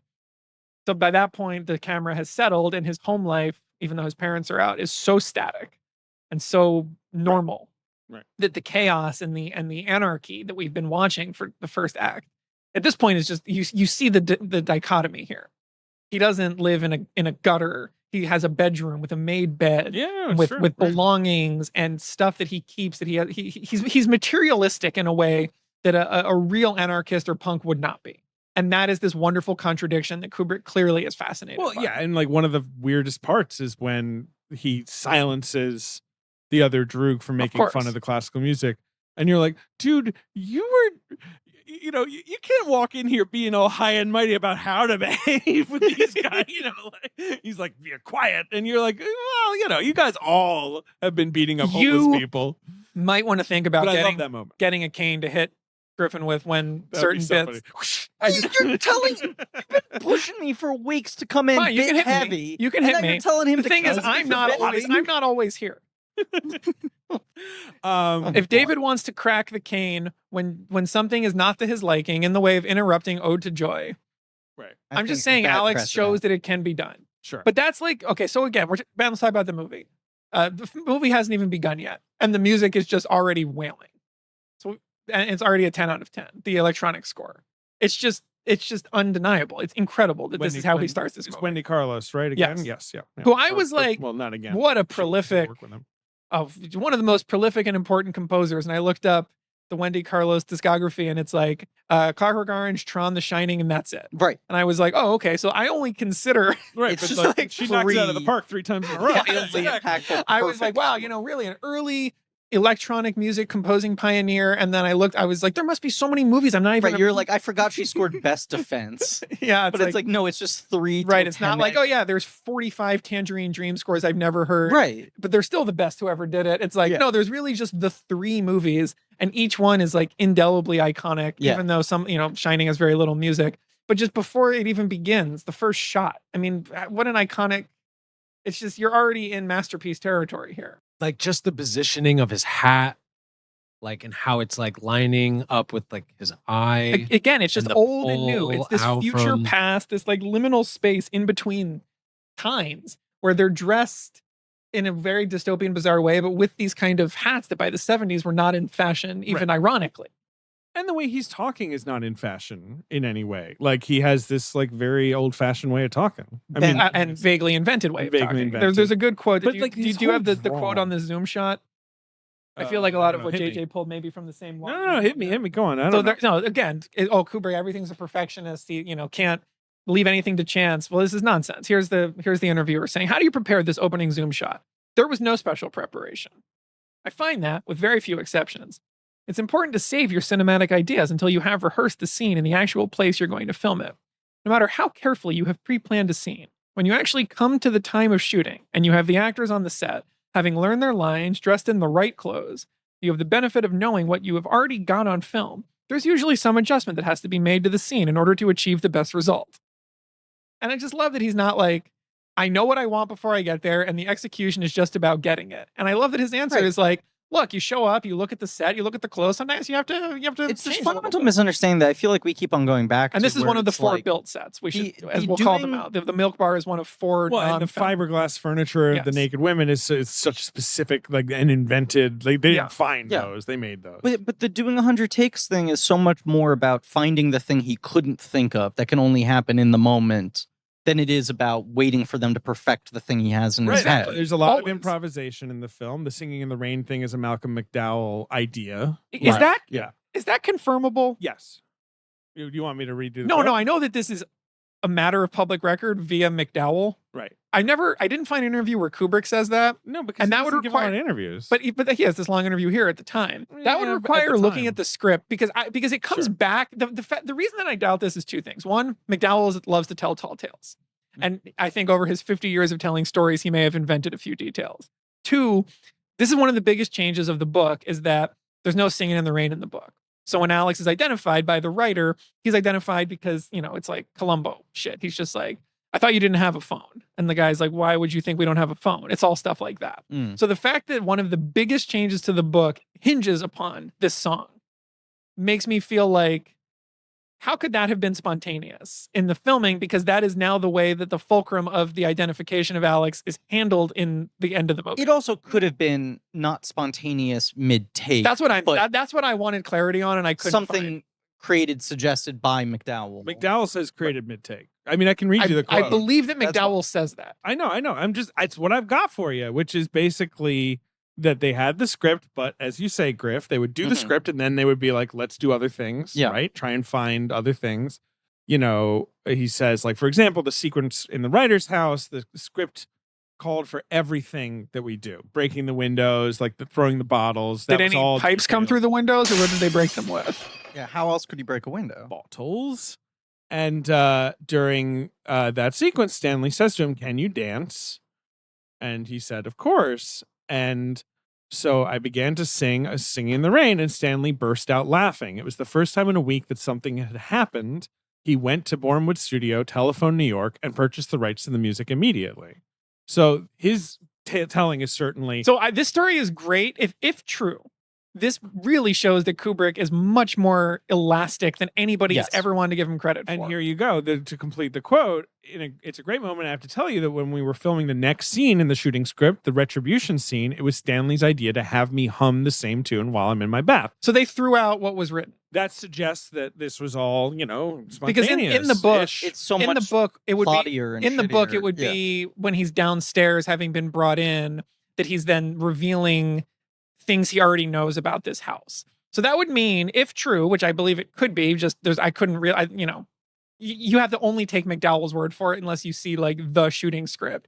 That would mean that Kubrick then threw out entire pages of adaptation in favor of a spontaneous idea, which could be true or could not be. But if it's true, it's really interesting and the kind of thing people assume he would never in a million. Yes. People assume that he would have McDowell shot on the spot for daring to go off script. The part for me that I just remain surprised by is that they were given the rights to the song. Sure. I mean, maybe it was just like, "Hi, this is Stanley Kubrick," and they're like, "Oh, yeah," and like it's like, "I need the song." No further. And they were like, "Wow, 2001 was great." Right. I can only imagine what magisterial and gentle film you're making. Especially now. When they played the Gene Kelly version over the end credits, I'm just like, he must have been so outraged. Kelly must have been like, maybe not. Maybe Kelly was like, arr, arr, arr, arr, arr. I don't know. Like famously invented.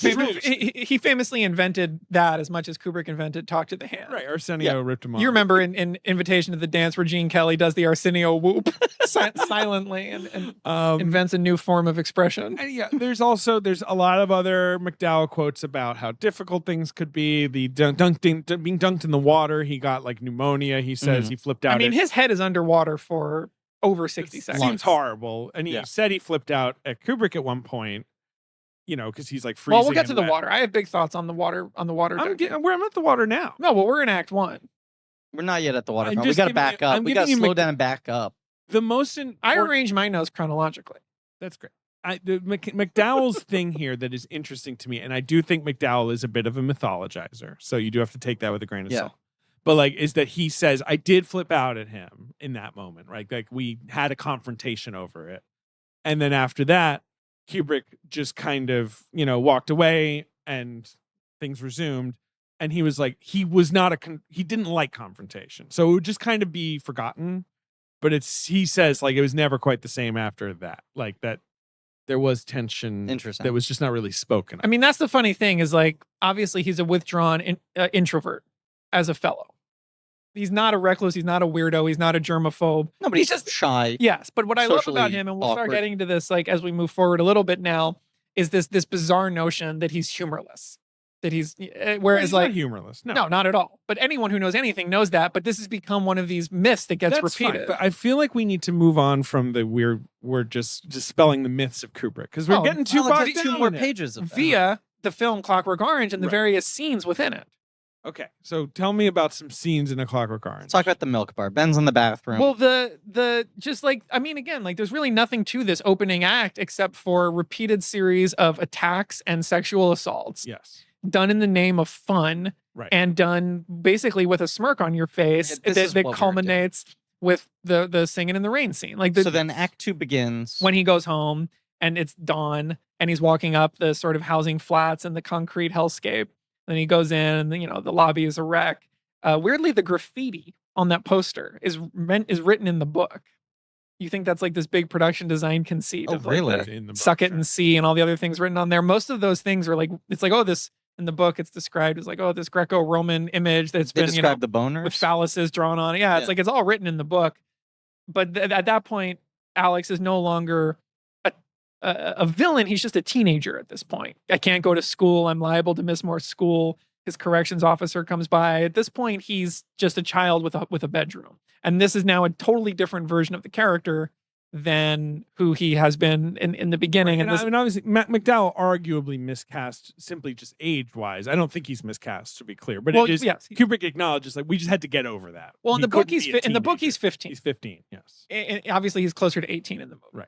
Right. Which is fine. But then the sort of this is where the Christ allegory is introduced, which kind of continues to pay off. But again, you see Alex with his Christ statues in the room, right? Mm-hmm. And this is just such a wonderful little sly nod to the way that truly evil people really always view themselves as victims. Alex identifies with Christ because he views himself as a victim of the modern age, as he says. Right. He's like, I'm just this society has gone to rot. There's no future for me. This is again a very punk thing. I'm just a victim. Whatever I do that's bad is because society has left me no choice. The world has failed me. He's emo in that way, as kids are. He is highly emo. He is. He wants to listen to classical music. And they beat up a homeless guy, and the homeless guy is like, you might as well. It's so shitty around here these days. That's his reaction. I have a friend. Stinking world with no law and order. I have a friend who works with teenagers mostly as a school psychologist. And he always says, I will not name him, but he always says, being a teenager should be legally admissible in court as an insanity defense. Sure. Which I just think about all the time, but he's just this is my, I have a degree in this. I work with these people all the time. There is just the thing of what chemically is going on in those years in the way your brain is developing and redeveloping. It is just going so fucking out of control. And you can have such strong convictions about what you're doing or feeling at any moment, but they're driven by such insane adrenaline and everything. Yeah, I just your body is attacking your brain, right? And vice versa, right? For 5 years. There's something about this character, and especially McDowell's performance of him, where it's and I guess it's the contrast between. I mean, what's interesting about this performance being kind of bifurcated because it's so much more of his dialogue is in voiceover than it is in scene, right? Yeah, on camera, just issues declarations and scenes. On camera, he exists so much as a physical presence. Yes. And then you're hearing his voice the whole movie. Inner mind, sort of. Yeah. Right. And there's something so calm and confident about his voiceover narration. Well, at the start. As Kubrick says in his thing about the identification that David was reading, he feels one of the reasons people identify with him is because he is, quote, completely honest in his first person narrative, perhaps even painfully so. So he just believes that this is truly his inner thoughts. Can I throw out a take though? Yeah. I think he's a jerk. I think he sucks. You think he's a big jerk? Yeah, I think he's rude. Well, what do you think Mr. Deltoid has to say when he comes around?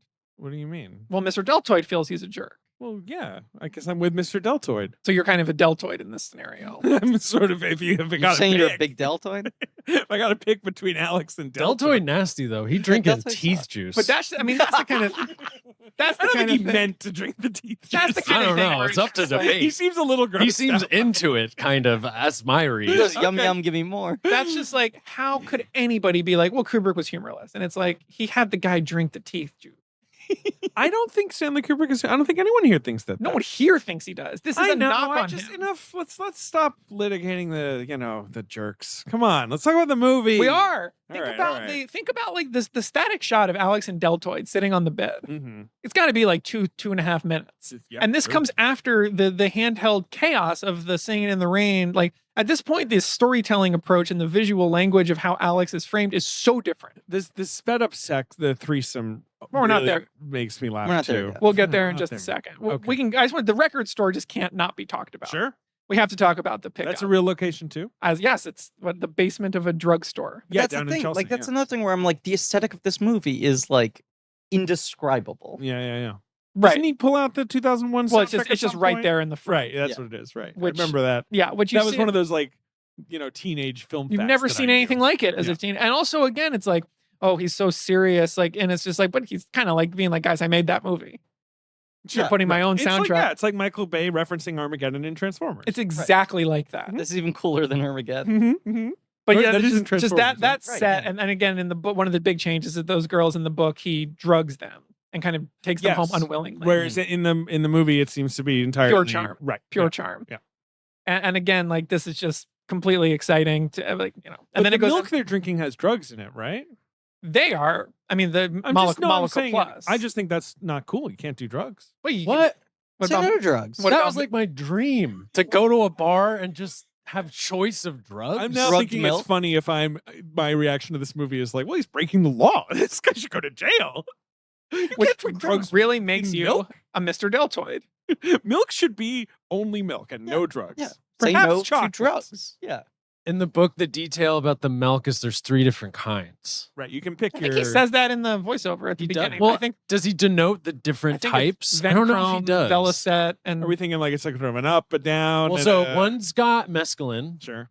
one's got amphetamines, and the other one's just a fucking cocktail of goodness. Ben looks happy. Yeah. Ben looks thrilled. I'll say this is the most effective anti-drug campaign I've ever seen. You talk about putting drugs in milk. I'm like, no, thank you. I Yeah, don't right. need to If you get could high. only drink drugs and milk, you're Yeah, like, milk yeah, sucks. straight It's for edge over here, losers. baby. Yeah, straight edge of shit. David, Yes. holiday season has a way of sneaking up on us. Sure. It's sneaky. Yeah. Like John Turturro and Mr. Deeds. Very sneaky. Oh, yeah, he sure is. I forgot about that character, but you're right. Funny character, performance that maybe should have won the Oscar. Interesting. Did you make your ballot that year? I don't. Maybe I should revisit. Or did you give Gallagher the supporting nod over Turturro? Peter. Yeah, I'm saying you must have had one of the Mr. Of the Deeds Deeds. supporting cast. I'll check that later. Well, here's the thing, David. You would have time to check it now. You weren't standing in line at the post office. I'm always standing there. Your number one activity. And Ben, bring Ben in. Let's bring Ben in because our sponsor today is Stamps.com. Yeah, and they've got everything you need to make your life a whole lot easier. It's a 24/7 post office you can access from anywhere, no lines, no traffic, no hassle. And you're like, what kind of applications could this have? What opportunities would open up to me if I had Stamps.com?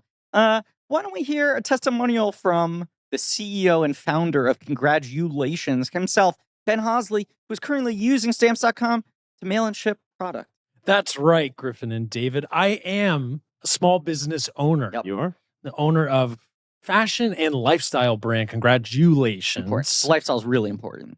.com. Yeah. And I signed up for Stamps.com using our promo code, which is check. Mm-hmm. And I got a bunch of savings. Mm. And this is an amazing product. Okay, because I'm able to ship out all of the great stuff that I've created. Buried jeans. Ever heard of them? Ribbons that say Good. Look, buried jeans don't cross the country on their own. No. They need postage. But you're like, okay? You're like, okay, but Ben, how do you know even what they weigh? Yeah, Well- how they weigh? How they weigh? How they weigh, Ben? Well, I was able to measure it because I got a scale when I signed up. You put those jeans on some mannequin legs, you prop them up on top of that scale, and they're ready to ship. Hell yeah. Do you They've made it so easy, truly. Like, Yeah. this is the thing. It's they like, actually do. We were asking you, we were like, Ben, how are you going to handle all of this? And you were like, Stamps.com. yeah, no, Truly. it's just one of these things where, like, I wanted to do this thing. I wanted to make my own clothes, You just make my have own designs. Boxes of merch in your apartment. Right. And you're personally Going to mailing be it on. shipping them all Yes. out. Yes. But it just made the process so streamlined and easy. Yes, and you're getting those nice discounts up to 86% off USPS and UPS rates. Yeah. Pretty We're cool. postage from home. Look, you can get ahead of the holiday chaos this year and get started with Stamps.com today. You sign up with promo code CHECK for a special offer that includes a 4-week trial plus free postage and a free digital scale. There's no long-term commitments or contracts. Just go to Stamps.com, click the microphone at the top of the page, and enter code CHECK. And that gives you some extra time to buy some Congratulations merch for the ones you love this holiday season. Correct. Bye. So you laugh at the sped up scene. I just think that scene is brilliant. I don't know. There's something about it that I've never forgotten, I guess. The But, weird yes, I think it's arcs very of funny. it, like even sped up where you can track like, oh, he's focusing on one woman, the other woman sort of feels left out. She starts to get Yeah. dressed. He goes to her, he consoles her, undresses her. Like the shifts of their dynamic. There's something about the orgy, just like, or what's it, threesome? It's not an orgy, really. Yeah. It's described as an orgy here, but that seems No. Yeah, and also just how disconnected he is from it. I don't know. Yeah, I mean, I'll say another thing. Like watching this movie as a high schooler in a class, right? Yeah. And watching it as a big old virgin. Weird to watch this with a teacher. To me, it has like rape in it. Like, yeah. It's very upsetting. And like so much in the first 10, 15 Right, minutes where you're start. just like, this feels really weird to be And you watching see in this his environment. Dick at one point Yeah. when he undresses for the And policeman. his balls. You only see a little ball. You see one ball? No, I was just gonna say, I think as a teenager who had not had Sure. sex, Yes, yeah, sure. watching this scene, I feel like, oh, like this is like the first time I've seen sex in a movie where it's like, because it's all this one static shot, right? It's sped up. You see so much behavior, but it is just like camera back ceiling. You're wall. seeing a more a less Hollywoodized version of sex. No, Yes, yeah, no. That's the Yes, point I'm yeah, making. right. It's like it's brightly lit, But there's no like gauzy close-ups. There's no like camera panning over the body. So it's even just like it felt like the first time I had seen like, oh, there's the awkwardness to like before and after sex where you're just standing fully naked with a person. Like all the other weird business around the the sex. undressing, all that stuff. Sure, I do still think that scene weirdly captures a lot of that better than most movies I've ever seen, just by the nature of how it's shot and cut. Also, the animalistic. Thank you. Nature of sex. Yes. Like they're just going at it. Right. That you're just it's not like kissy and like it's like no, and we when it's are sped up like that. You're like doing a bit of the old. This doesn't The old look in out. He says In a out. bit of the old in out. In out. Too much. Too in my much. opinion. He does. It's- And that's one of those English things to me. Even though he's What do you mean? crazy Alex, where like, you know, he's such a fucking punk rebel. But I'm like, the English have spent their entire existence trying to find ways to not say sex. Yeah. You know, like or a bit rumpy pumpy. You know, they just can't handle wink, the wink, nudge, words. nudge. Say no more. Say no more. No, but it is. Say no more. Say no more. It's a good point, Ben, because that's the other thing by like speeding it up like that. The romanticism's gone, but it also like doesn't look cool. Like it just starts to look like two monkeys fucking in a zoo, where you're like, what a weird, embarrassing thing we all do. He also seems to have like 7 layers of sheets on his bed. He does take off a lot Which of is sheets. another I like wondered about very that. fey dandy-ish touch to his brutality that makes him a very contradictory and interesting character. His Brooklyn top sheet man. fucking rules. The one with like the cones With the on foam like spikes or whatever the fuck. It's so distinctly strange. Yeah. Well, just because he's a dang rebel, and it's funny that he has such a well put together bedroom. Yeah. That's part of the sort of visual and narrative contradiction that is in every aspect of him. But like the sort of distinction of these first 2 acts of the movie is like you would you would never guess that this is what this character's bedroom looks like after Yes. they break up Billy Boy and the other guys raping at the other casino. You'd be like, I'm sure he has a very tasteful series of sheets. Okay. And He's put together. Dim would have a messy room. Like Sure. the other one looks like maybe he could be like kind of like, come from like a badder family. The little one, he's just kind of like, meh, whatever. He doesn't have like a specialized room, But to me, Alex, he's so balanced and purposeful in how he moves, and he just has grace. So it makes sense to me. I don't know. it makes sense once it happens. Sure. But if you're watching this for the first time, you're just like, when they're walking to beat up the bum in the underpass, you're just like, this must be where they live. Sure. They must just like live under the bridge like trolls because these guys are just evil. Right. It's hard to imagine them going home to a fairly normal home. To And a family in this kind of bizarre. This is, of course, this is a time where Britain is worried about the teens. What How are they do you up know to that? on this? Yeah, what is he They can't be talking controlled. What do you mean? Britain is worried about the Do you have any teens? source for this? I can actually find a source for you. Oh, guys, gonna find some Do they social always study call- of British teenagers. Do they always call like The bad bin's people backfiring. It's hoodlums backfiring. in the UK? No. I mean, that's Is that like a popular This is term? gonna end up with us doing homework. hoodlums and hooligans. Hooligans. Is that the word? That's another term that I love, and I feel like we don't use it enough here in the States. Hooligans? Hooligans and hoodlums. I like Yeah. hooliganism. Yeah. We'll talk about Hooliganism. hooliganism. You like hooliganism as a word, or I like it as a word. Hoodlum to me has no menace to it at all. And you think of Sinatra calling himself the hoodlum from Hoboken. Sure. And you're just like, so a hoodlum is like a guy with a fedora and a cigarette who likes to sing? Hoodlum doesn't sound very frightening to me. Sounds like a hoodlum is like my grandma's favorite recording. I don't think of whereas a hooligan, that's like a soccer hooligan. Hoodlum ends up on a fucking mural at a pizzeria. Yeah, the hoodlum is just like kind of a gent who likes a little bit of whiskey every now and then. I would just say, post 68, right? Like, teenage and young youthful like rebellion is much more prominent. I mean, that's the thing this movie is coming out as quickly in response to as anything. Yeah.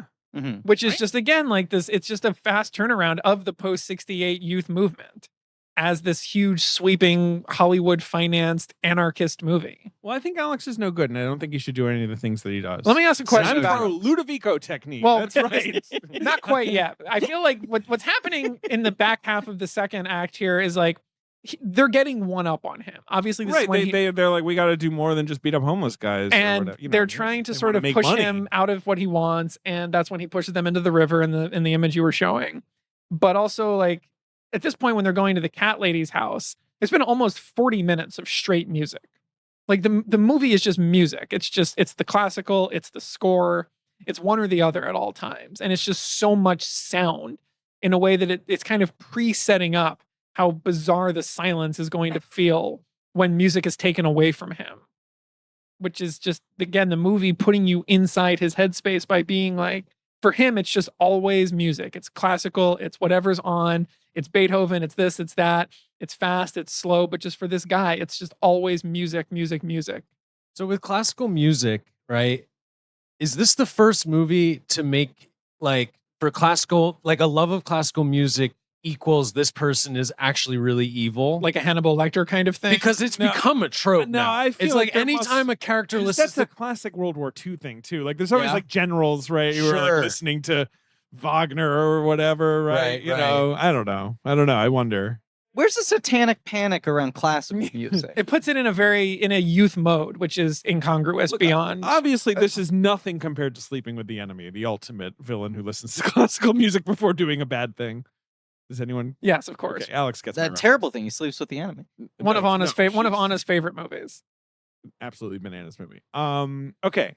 They kill the cat. Well, they kill the cat lady. She dies of her injuries, right? They kill her. Yeah, well, he killed. I mean, they don't do anything. The guys, the droogs, they're innocent essentially. They sort of set it up, but again, like this sequence is incredible. Also, like there's a trick he does here once that never occurs elsewhere in the movie, where they're like talking about her over the establishing shot of her doing the yoga with the cats, and then he just walks into the door, or that he knocks on the door downstairs.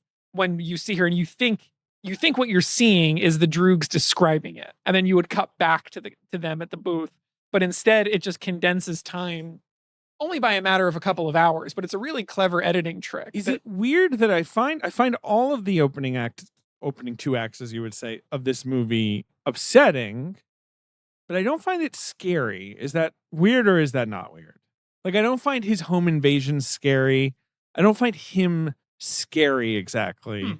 Is that crazy? This movie upset me, and it upset me at the time when I was a teen, when I first saw it. But I don't have like a lot of tension to what he's doing, because I kind of know we're moving through a story. Scary. You don't think random attack? No, I do. That's what I'm saying. Like, I should be more. I feel like I should be more frightened because of like the home invasion. There's no like identification with the victims. I mean, it's a thing that people the threw future out as well. Yeah, at this movie as a complaint, but it's right. You're not really getting to know them as anything other than victims, and you're seeing everything from his perspective. So that does result in it being more upsetting than it is scary, because there's not that sort of tension there. Yeah, right. I mean, the wife. You're complicit in having to watch these things. The writer's wife and the cat lady, I mean, combined must have fewer than 20 lines before they're out of the movie. Right. They're not characters. They're just pins for Alex to knock down. Yes. That's what I mean. It feels like we're moving through this because we have to understand the lengths of his depravity. But it's not even a complaint. It's just an observation. It's just interesting. It's part of the way that the movie just basically puts you on Alex's shoulder, or often quite literally, as the movie goes on, really starting in the next bit. It's starting when he's in jail in just a few minutes. You have people looking at the lens, talking to Alex. Mm-hmm. So already it's just setting up. You're with him. He is your host and humble narrator for this movie. And very soon you're going to have people talking to Alex, looking at you, the viewer. So you don't get anything outside of him. I do always love the device of a narrator who is aware that they're a narrator. Like sort of calling Alex, the frame. Deadpool. No, but you know what I'm saying? Like calling the frame into question. Because sometimes you have narrators who are just telling you a tale and they're acting like they aren't telling you a tale. They're not acknowledging the weird artifice of the conceit. I like him self-identifying as a narrator. I just prefer narrators to tell me if the story is not for the faint of heart. Because otherwise, I love that. I love for narrators to do that and then peace out for the rest of the movie. That's the specific trigger warning I need. Like, I'm like, is this for the faint of heart? I'm always worried. Right. But by not saying it here, Alex is implying his story is for everybody. It's for everybody. It's for all ages. Come on down. He's not. But just one thing about the attack with the cat lady is like one of the most underanalyzed aspects of Kubrick. Which think about this in the future. For like every time there's a handheld image in one of his movies, it's electrifying. One of the low-key, absolute best handheld image makers of all time. He says, and I can probably find. I think I have the quote if you can't find it. Because this is one of my favorite things about him ever. That he did all the handheld stuff himself on all movies, right? And the handheld in 2001, brief though it is, when he's kind of going in to disconnect Hal, is very exciting. This handheld melee here is just electrifying. Sort of the Barry Lyndon, the handheld when they're fighting. Yes, documentary filmmaker days, like trying to. Yeah, he says, "The camera's on a dolly. You can go over the action of the scene with the camera operator and show him the composition that you want at each point in the take. But you can't do this when the camera is handheld. Sometimes there are certain effects which can only be achieved with a handheld camera, and sometimes you hold it because there's no other way to move through a confined space or over obstacles." Yeah. And again, it's just like, if he were the way people thought he was, he wouldn't have that attitude. Right. He'd be like, fix it. And instead he's just like, just give it to me. Let me just hold it. And I'll just... pragmatism. I can't describe the way I want it to look because it just has to be crazy. Just give it to me. Yeah. And then every time he does that, the results are just out of this world. And this is one of the finest examples of that. So the third act of the film is... It ends with he goes to jail. I mean, this is the end of the second act. But again, this ends with Deltoid and the cops looking at the lens. And then there's just a full reversal from Alex looking at the lens in the first shot. And now everyone's looking at him at the lens, just showing that he's lost control of his own story. He is no longer gone to prison earlier. But David, I feel like the vibe I keep on getting from this episode is that you endorse him and his behavior. You think he's cool and nice and normal. David really weirdly, I don't know why culturally this is, but he really seems to identify with the British rulers in this film. It's so bizarre.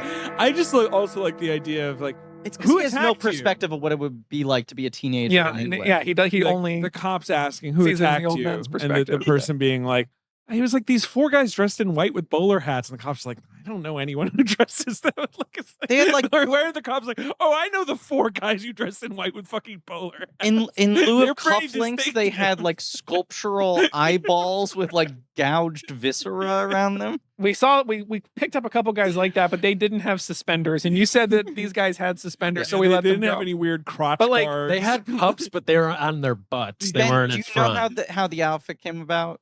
I mean, some of the details, other things, obviously. Yeah, I mean, I looked up a little bit about her name is Melina Canonera. Melina Canonera, one of the most famous costume designers of all time. Yeah, like basically, though, the idea was just all of the clothing had to be really easily attainable. Like they weren't going to create stuff. So, like Kubrick was with Malcolm McDowell, and was like, "Let's go through your like, what do you have?" And he was like, well, these are my cricket whites. Sure. They do wear white to play cricket. This is like the cricket uniform. How would I know that? And then was like, up on the outside. We're all giving you a thumbs up. We're proud of you. Thank you for doing it. Right. That's there you go. But even like that has to be where things go, is that David just mutters under his breath like old Jim Gaffigan routine. He'll just say something and David will just go, how do I know? The third act is... But even that is... third act is all prison. It's subverting sort of British classism. No, because it... Oh, yeah, sure. But then the other subversion of that is when he goes to the record store, he's dressed like a dandy from the 20s. Right. Yeah. Which is just ostentatious and insane. Yes, he looks like Austin Powers. He looks shagadelic. He is a little shagadelic. I mean, the other thing... I don't think his actions are shagadelic, to be clear. And they do not make me horny. I don't know why you like everything he does in this movie so much. Hey, when you're a teen, though, and you are making money as a hoodlum, like you spend it on dumbass clothes. That's what you fucking do when you're a bad kid. Because all your other needs are taken care of. Yeah. He eats breakfast at his parents' table every day. He doesn't have to pay rent. But again, like... but you see like Billy Boy and the other guys at the beginning, like they're dressed kind of like they have like Nazi symbols on them. But again, much like Alex and the Droogs, they're so British, so 70s. Their hair, their sideburns, their aesthetics, but their clothes are very bizarre. But the idea that each gang has their own little uniform, certainly something, Ben, you can get behind, is that whether it be 4 or 5 guys per gang, like we all have to get on the same page about what we're wearing. Thing of like, we got to be strong in our theming. We have to have a unified vision. Yeah. Yes. Which is what you guys should have. Oh, you think we should have a uniform? We should all dress identical. It would certainly throw people off when they show up. Yeah, that'd suck if the 3 of us are in like boiler suits. Some poor guest comes in, we're like, hey, wait, I what's like up? this challenge though. Can I come? All right, Yeah, I'm gonna work on this. You want to talk about the everything he gives us will be cut off. Cut off shirt, cut off pants, cut off socks, cut off shoes. It's dirty. It just covers the ankles. Yeah. David wants to talk prison. Well, I just want to move forward. Well, this is the real tragic and weepy part of the story. What, as Alex says. Well, that's what he says. Right. I mean, I love how long the like undressing and putting his that scene is not there's not a fragment of that in the book. Right. This is one of the weirdest scenes that is entire. The book just basically goes right into him doing the choir practice. Sure. But the whole check-in is also one of the only other sets they built. Yes. And a scene that's entirely invented. There's not even like a reference to it. I just love bringing the movie to a clanging halt with the most stereotypical, like, British. I mean, we have to talk about Michael. Are you homosexual? That stuff. Michael Bates. I mean, this is just venereal diseases. It feels like a Monty Python sketch. A little bit. It really does. I mean, Ben, this guy, deltoid, and then the writer at the end of the movie, all 3 of these performances are so insane. They do not live in a world of either realism nor science fiction. They are coming strictly from a place of broad-ass comedy, and they fit into this world. But no one is ever like, why are you acting like this? Why do you talk like this? Especially the writer. Like, his face just constantly being like wide-eyed and shaking. I mean, at least he's endured trauma, but the warden here, where it's just like, no one's like, the warden acts insane. And we all just kind of take him as like, the chocolate and tobacco, you lose. Everything he says is just like, you can imagine Kubrick just dying at what this guy is doing. It's an insane performance. And David's right. It's 4 or 5 minutes of the check-in. I mean, Michael Bates he's quite well known in Britain for Last of the Summer Wine, which is a sitcom in which he's playing. I've never heard of that. Griffin, have you ever heard of that? I mean, Ben, have you ever heard about Britain? They didn't air it in PBS. I was just saying this to the Doughboys, where I mentioned Porridge, which is a famous British sitcom. How do you know that? They were making fun of me. And it is one of those, when you arrive in Britain, especially when I was 9 years old. Yeah. And I'm like, so what are your cultural touches? You guys got like Power Rangers? And they're like, well, there's like a famous sitcom called Porridge, and our biggest adventure is this guy in a scarf who's in a phone box. Like, Britain is so weird. That's all I'm gonna say. That's all my only response. Like, he's such a definitive type. Yeah, he's incredible. Like the stick up his ass prison guard guy. Well, I mean, I'm sorry. I just want to quote, because David's text was really funny here. He says, really no better example of classic UK sitcoms. That one of the best ones is called Porridge, and it's about a prison. Yes, exactly. People like, oh, we all have to have a good laugh, and you're like, oh, what was the show called? Porridge. Oh, what's it about? Oh, a guy goes to prison and lives there. It's like, about wet mush. Like when I was 10 years old and living in the UK and watching TV, news to me, and you'd stumble on Porridge and be like, this is their Mary Tyler Moore. Right. He's in this show? Michael Bates, he's in Porridge? He wasn't in Porridge. He was in Last of the Summer Wine, which is just another hilarious where you're like, Last of the Summer Wine, is that some sort of melancholy, like, work of literature? No, it's a sitcom. Yeah. Like, what are you talking about? Our longest running sitcom, 3 episodes. We all fucking laughed our asses off. Yeah, this whole scene, like, the gradual loss of his humanity and him becoming 655-321. And him being compliant. He's so compliant. He has this idiotic smirk on his face the entire time. It's like, even still, he's not taking this seriously. He just doesn't really view his imprisonment as anything to be that worried about in the telling. It makes me think a lot about when you're at that age and like how capable you are of manipulating adults in this really diabolical way. You're all looking at me like you don't relate. I know what you're talking about. Like, David might not. The thing I was talking about. David was more like, I like to manipulate other children from a position of authority. I feel like people focus on like teenage like insecurity, awkwardness, but there's like such a bizarre confidence to teenagers that is just like this weird sense of like immortality There's a bit of that, although obviously, and like I'm starting also, to understand how to control but my I also, environment. I mean, when I feel like kids are their most terrifying is kind of when they're like 11, when like puberty, the awkward hammer of puberty is not yet hit. Yeah. And you're kind of like, I'm a big kid, man. I really do run the world. I got no pressures, you know? Yeah, but when you're 15, you're actually like walking around places by yourself. And you are allowed to walk around by yourself. And people like might treat you like an adult. But David, you're steering it off topic. I know. I feel like this is not what you want to be doing. And we're almost done with the film, which is not really. But we still got the Prodigy the Ludovico and the recovery is half of the movie. It is. And if we're going to go on a tangent about what age people walk around, we're never going to get there. What age people walk around? Great tangent by me. I will say what you just everyone weigh in on what age you remember walking around.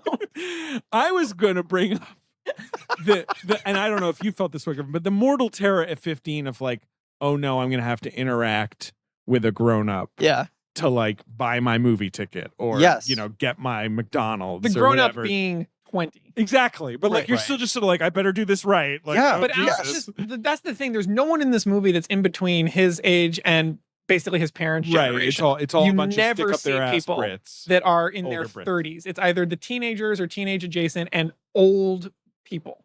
But even his parents seem like they're 60. Yeah. Even though they're dressed like very hip in this they're in this weird clothes. fucking way. Yeah. Like it just makes them actually look more uncool. But this sequence, like there's no Nadsat talk as he's in prison. There's a little bit, I think, in the voiceover, but basically his personality, as we saw it in the opening sequence, is gone. Like he is not the same person anymore. In that he's now 655-321. Right, and like the back half of the movie is slower. Am I allowed to say that? Well, yeah, we're almost there. Slower than the 2 sex years scene, have passed. He's I think it's 2 years of a 14-year sentence or something. I do have, we can't really get into this, unfortunately. I'm sure this is what people are clamoring for. But the thing that this movie sort of like, I think can be studied philosophically, especially this segment in relation to, Ben, I'm sure you're familiar. I'm sure you guys are all getting power shifted and I like it. The table's tilted this way. I feel like this is obvious, but like whenever you guys were asked to do an assignment in school, you were always like, how can I make this about movies? Yeah, absolutely. I definitely could be guilty of that. So at some point I read and had to do for a philosophy class an assignment on Michel Foucault's Discipline and Punish, his 1975 book about the carceral state. You guys are so fancy high school. The way that this was not high school. This is college. Oh, it was college. And the way that the sort of Western approach to penal systems in the modern age post-executions had evolved. And I was just like, obviously I'm just going to write a paper on Clockwork Orange. Right. Like obviously I have nothing to say about philosophy divorced from movies. But this section, I had a science class where they asked us to do a presentation on a modern phenomenon in science, and I picked Spider-Man. Please say Spider-Man. No, I did Face Off. Face Off. And I just talked about the movie Face Off for like 10 minutes, and I was like, so is facial transplant surgery possible? Maybe. Stay tuned for the future. Truly. I listed the box office. I talked Nigeria about is a land of contrast. I did. That's what I said. Libya, I believe. Sorry. Yeah, that's all I said. And at St. Anne's, they were like, Griffin, A+.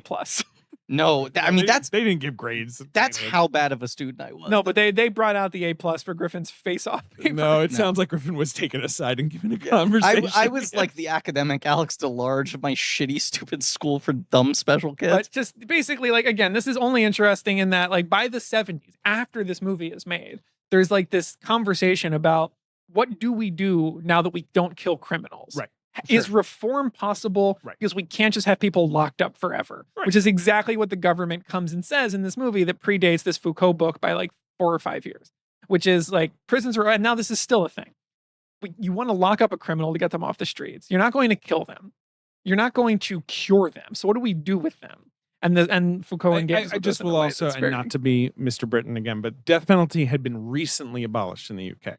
I feel like it was a present concern. Like, what are we going to do now? Yeah. Right, sure. And you hear the government say that when they show up, and they're basically, they say something like, soon these prisons will be needed for political purposes, and that common criminals can't take up all this space. And basically the government is coming and being like, we have to lock up our enemies. So if someone's arrested for like violence or drugs. Just give him a Ludovico and then just he'll get barf rid of anytime he wants to be violent. Right. Problem solved.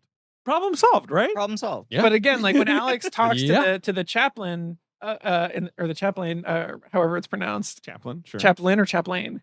I would say chaplain. I would say chaplain too, but you know. Charlie? I wouldn't swear that I'm right. Robert Downey. the two shot of them as he's revealing that he's heard about the Ludovico technique is the same as him talking to Deltoid. And again, you're kind of putting him in conversation with these adults for 2, 3, 4 minutes at a time, as opposed to Ben, like you're saying, like he's not talking at the beginning of the movie. He's just kind of yelling things and running around. Now he's having these long conversations with these people that are tasked with keeping him under control. And he's, again, just in a completely different state than he is at the beginning of the movie, as he begs to be given the treatment. Right. The Ludovico technique, which is all of Act 4, is obviously horrifying to consider and is horrifyingly presented, but it is incredibly comical to me as well. Like it does, like it is like a weird square peg round hole thing where government's like, that'll solve it. Like, am I crazy? No, it's what you said about it being like the logic of a child. Yeah, right. Right. I already said it. Right. There you go.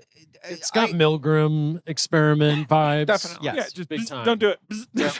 Yeah. It kind of has Homer being forced to eat all the donuts vibes. Ironic punishment department. Yes. I mean, this is the ironic punishment department. It is. It truly They're is. like, well, we're just going to make a movie that looks like the first part of this movie, but cheaper and crappier. Right. And you'll just have to watch your own horrible life. Yeah. Until you go insane. Yes, and it's very, but like, again, like the handheld shot with the assistants bringing him the food and I believe the liquid, the vaccine or whatever they're giving him, the injection, like this is just this long handheld shot down. Right. And again, it's like he makes this shot so loose and so excellent to establish this insane new center that Alex is now being held in to just video the films. And the fact that they look exactly like him and his droogs, he doesn't acknowledge that at all. He really has this dissociative quality where he's not like, I dressed like that as recently as 2 years ago. He's just like, oh, as Griffin says, it's funny how the colors of the real world only seem real. Like, he's just like, this is a movie. Yeah, here we are. He has no awareness that there's any resemblance between his own actions and what he's seeing, which again is Kubrick just saying, like, don't you idiot people get it? Like, what you're guilty of and what you want to avoid are the same things. You want to abolish violence, so you do violence to others.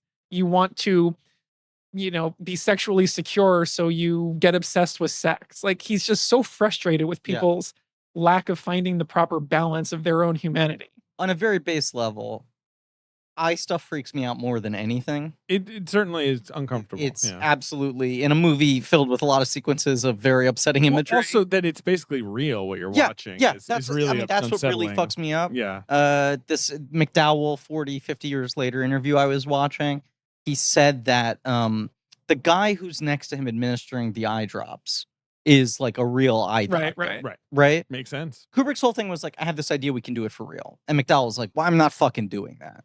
And he's like, I got a doctor, it'll be fine. And he's like, no, you're going to use my stand-in. My stand-in has similar eyes. And he's like, we're not using your stand-in, it's going to be you. They were just fighting about this back and forth. But he was like, this guy's going to be here. He's going to give you drops every 15 seconds on camera. He'll be on camera. It'll be fine. And then they're there on the day filming. And Kubrick's like, we should give him a line. He's on camera. He should say something. So he says, like, what is it? Like, little Alex, are you ready for your drops or something like that? Sure. He says some line like that. Sure. But the way McDowell told it is like, here's this guy whose job is just like, you need to make sure this guy's eyes don't get fucked up.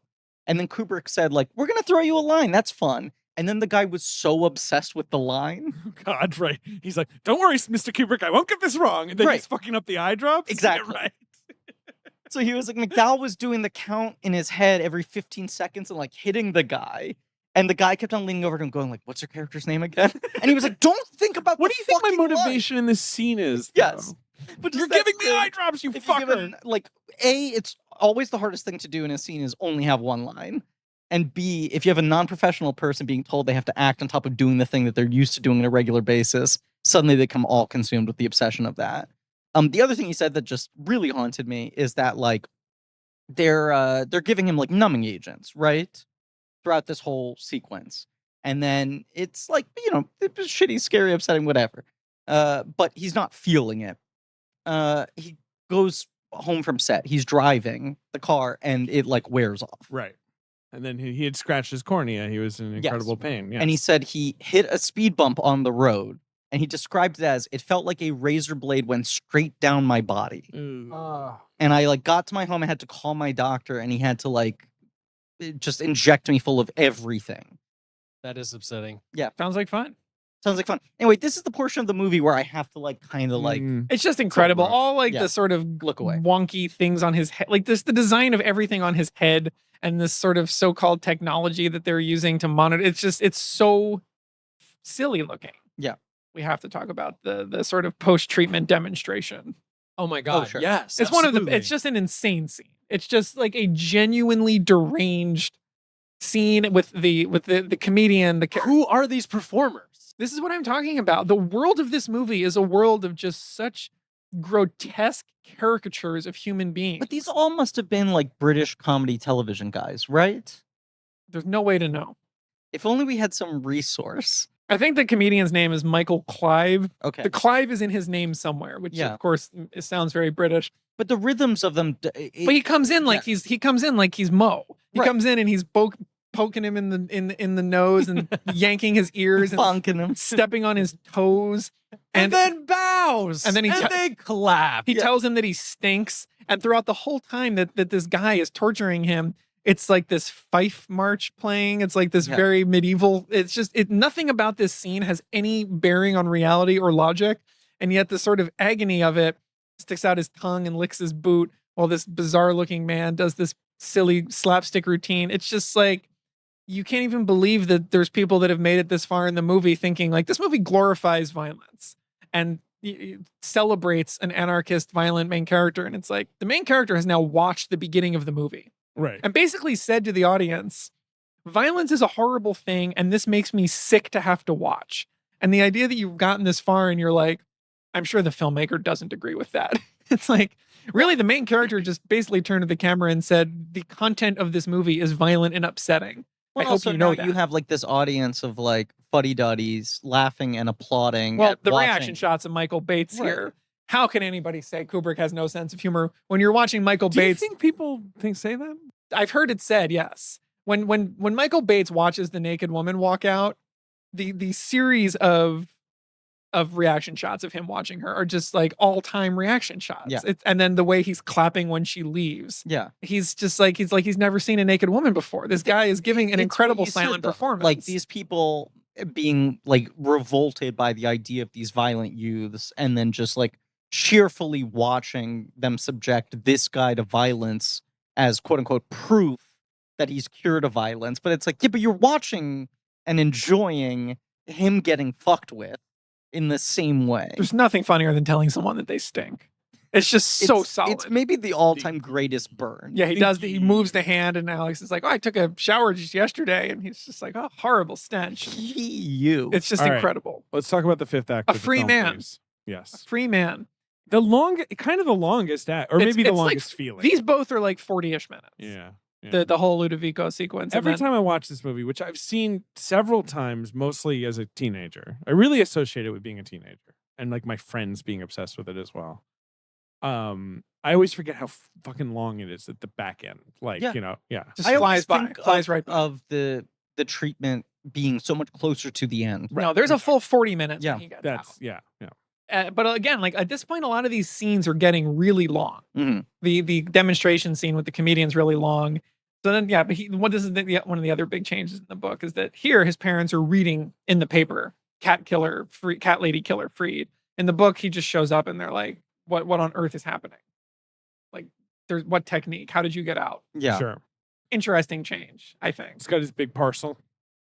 That is far. Yeah. Okay, fuck Joe. I don't like Joe's attitude at all. I think Joe's the villain. I was about to say the exact same thing. He has one of my favorite villain lines in the movie. He's bad roommate. Yeah. Like he's like, these are my parents now. Not do it with your so weird. Do it with your mouth covered. It's bloody revolting. Incredible line. Joe stinks. But also, like, what kind of world is this that this government is kind of building these systems of protection and that grown men have to just live with adult married, like there's nowhere else for Joe to live? Yeah, I mean, I don't know if that's a symptom of society. I think that's Joe's deal. Yeah. Fucking Joe, man. Like, I wish Kubrick had done a Joe spinoff called Joe's Deal. Because I got some questions. David, what do you think of the free man stuff? David? I mean, I love Patrick McGee. Humble brag. It's a huge humble brag. Is it McGee or Maggie? Huh? I've never. Is it McGee? Like McDuck, Yes. or is it McGee? No, it's McGee. McGee. Because his real name is McGee. I see. It's not M. I thought it was M.A. McGee with the A is a stage name. I'm not sure why he changed it. Okay. But probably too. There was probably another Patrick McGee out there. You want to talk about the return of McGee? I want to talk about one quick shot before getting there. Sure. When they're taking Alex after, it's this whole parable of recidivism. Obviously, he's out there. You're like you're healed. You're out, and they're like, by the way, you have nothing to your name. We sold all your possessions. You have nowhere to live.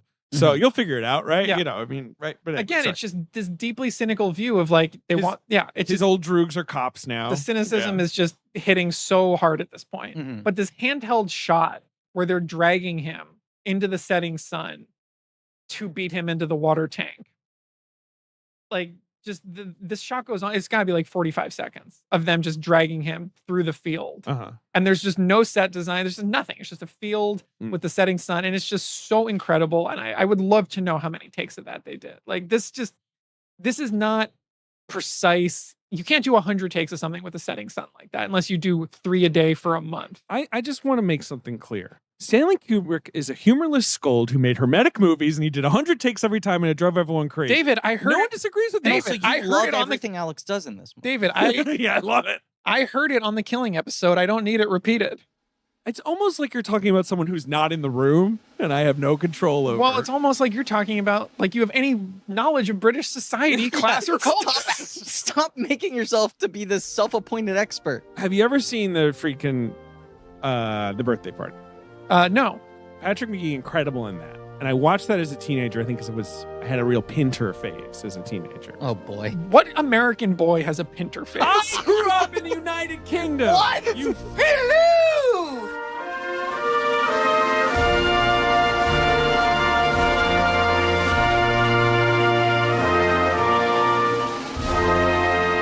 Is that even a common thing there to have a Pinter phase? No. For little English major nerds, it might be, but I don't know if it's I don't think it's like, oh, he's having his Pinter face, and it was, everyone's folding their laundry. I mean, the spot of Pinter is you. Oh, with the pauses, eh? All those pauses. I have a big Pinter phase. Menace, is it? Pinter phase coming out party. It started. Oh, you're 15 years old. Here's your collected Pinter. Starting to worry it might never happen for him, but then it came in one day. It came in really right, exactly.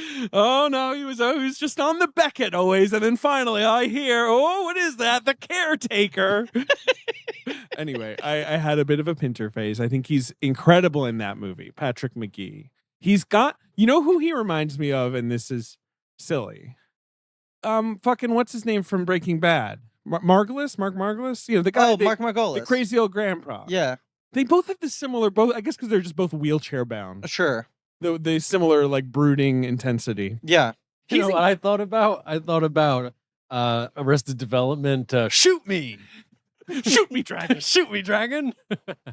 He has the same look. That is the funniest thing on Arrested Development, maybe ever, and yet it's so incongruous with the show in a way. Yeah. Like when Martin Short comes in and is doing that, even in the heightened version of that, you're kind of like, Jesus, this is a lot. Like, this is a very complicated, bit heavy character. He's too small, but he's like a buff old man, and he needs a big man to throw him around, and his legs don't work. And also, he like has acid reflux, so he's always like barfing.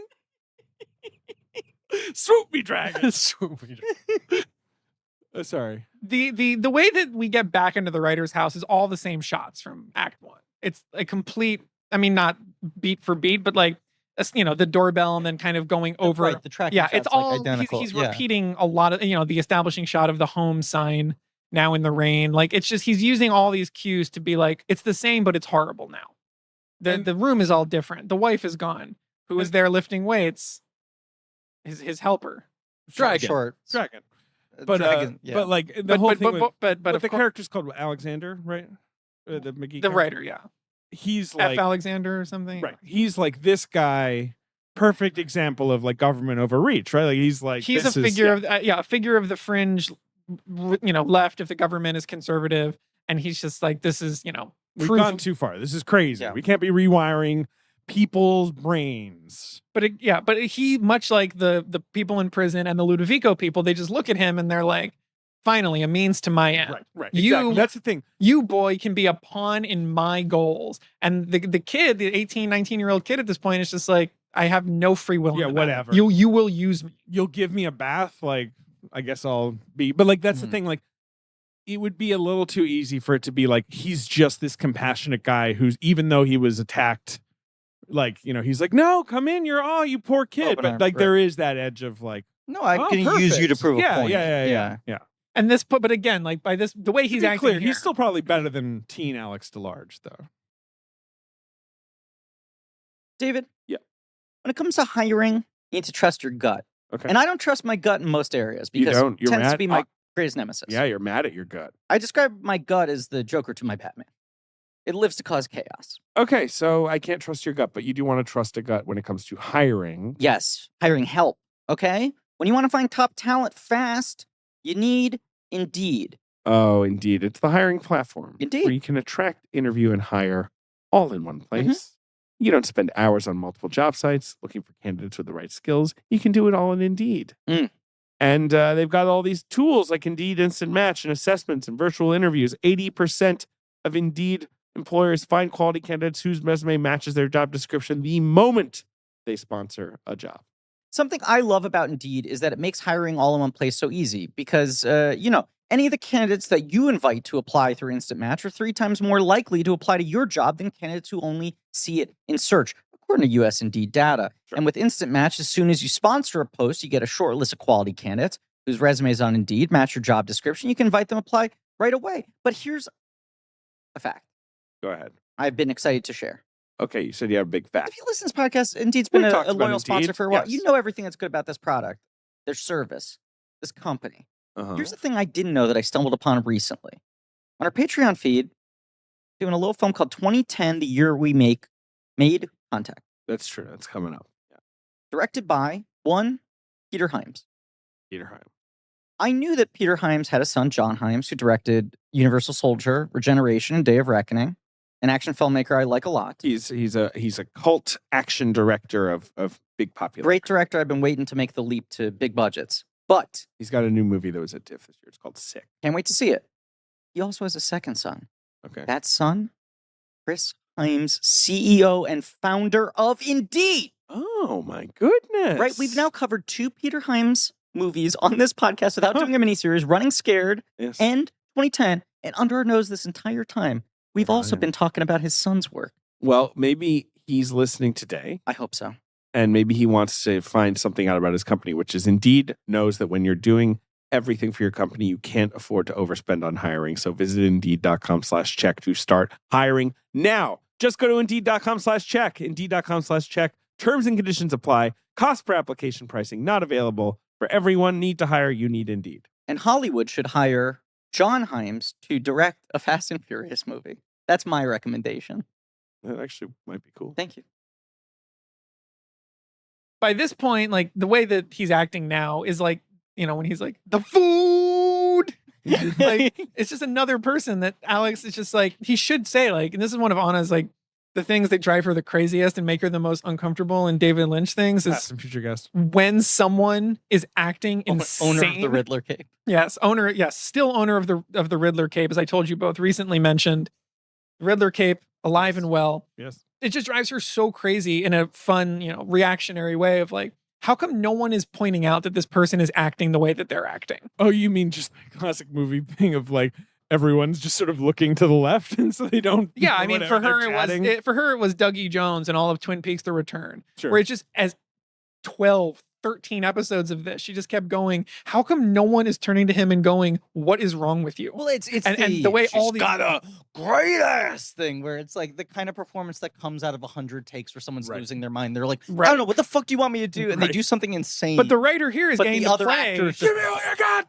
Right. But the writer is getting to just play like the bookend of his earlier sequence where he's not like this at all.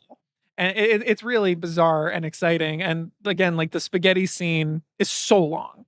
And it's not like this in the book, because in the book, this is where he's kind of putting the pieces together. Whereas now he already knows. Because much like Alex, he heard music that triggered his insanity. Right. Yeah. So already, even though he didn't go through the Ludovico technique, the meaning here is like, you can not go through the technique and have the same psychological reaction. Right. And this guy, it was 1 20-minute part of his life. For Alex, it was 2 weeks, and you hear music and your brain just breaks. Yeah. And then this spaghetti scene you kind of believe how long the scene goes on for. It contains no new information. Right. They're just repeating things we already know. And it's captivating. The wine like drugging is such a funny button. He knows it's drug too. He's holding it up. Yeah, no, I know. And like all the he's like smelling it, checking it, but then always like, justifying why he's taking so long.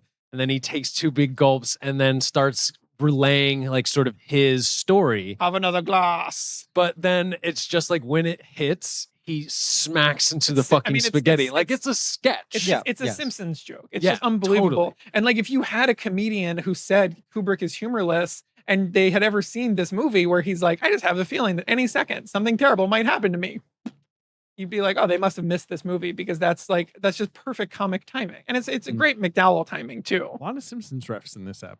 Yeah. But the Simpsons references Clockwork Orange a lot. Yeah, it does. So that's why it feels simpatico. That's right. That's the reason they nailed it. It's probably one of the most inappropriate for children movies that they reference a lot. There's the shot of Bart reaching for the cupcakes. That's exactly right. You're right. You're totally right. Yes. I mean, it makes sense. It's generationally perfect for it's that also, writer's it's what you're talking about too. The fact that this movie existed as forbidden fruit for so long, where you're like, this movie is rated X and it's banned in all these countries. Associate with teenagehood. So specifically, not just the subject matter, but just the fact that as teenagers, we were all like, can you believe this exists? Right, because it's not like, oh, this is a rated R movie I might accidentally see on TV or whatever. Yeah, it's like you have to find it. I've seen this movie in the theater, I would say over 15 times. But one time I saw That's a lot of times. Every time. I mean, it was not out when you were to this day, if I saw it was playing on 35, I would make a point of going. I'd try to never miss it. For the future, David, if you ever want to end an Alex episode early, tell him Clockwork Orange is playing at IFC and it starts in 30 minutes. And I'll be like, IFC has a print. Are you sure? That doesn't sound right. But it's definitely not a DCP. I saw a 16mm print of this in a library once. Wow. Because I saw that it was playing and I thought, that sounds fun. I'd like to watch that. Where was this library? It was in Philadelphia. Fair enough. It was in my teenage years. Wait, I'm sorry. You grew up in Philadelphia? The Liberty Bell in Independence Hall, Philadelphia.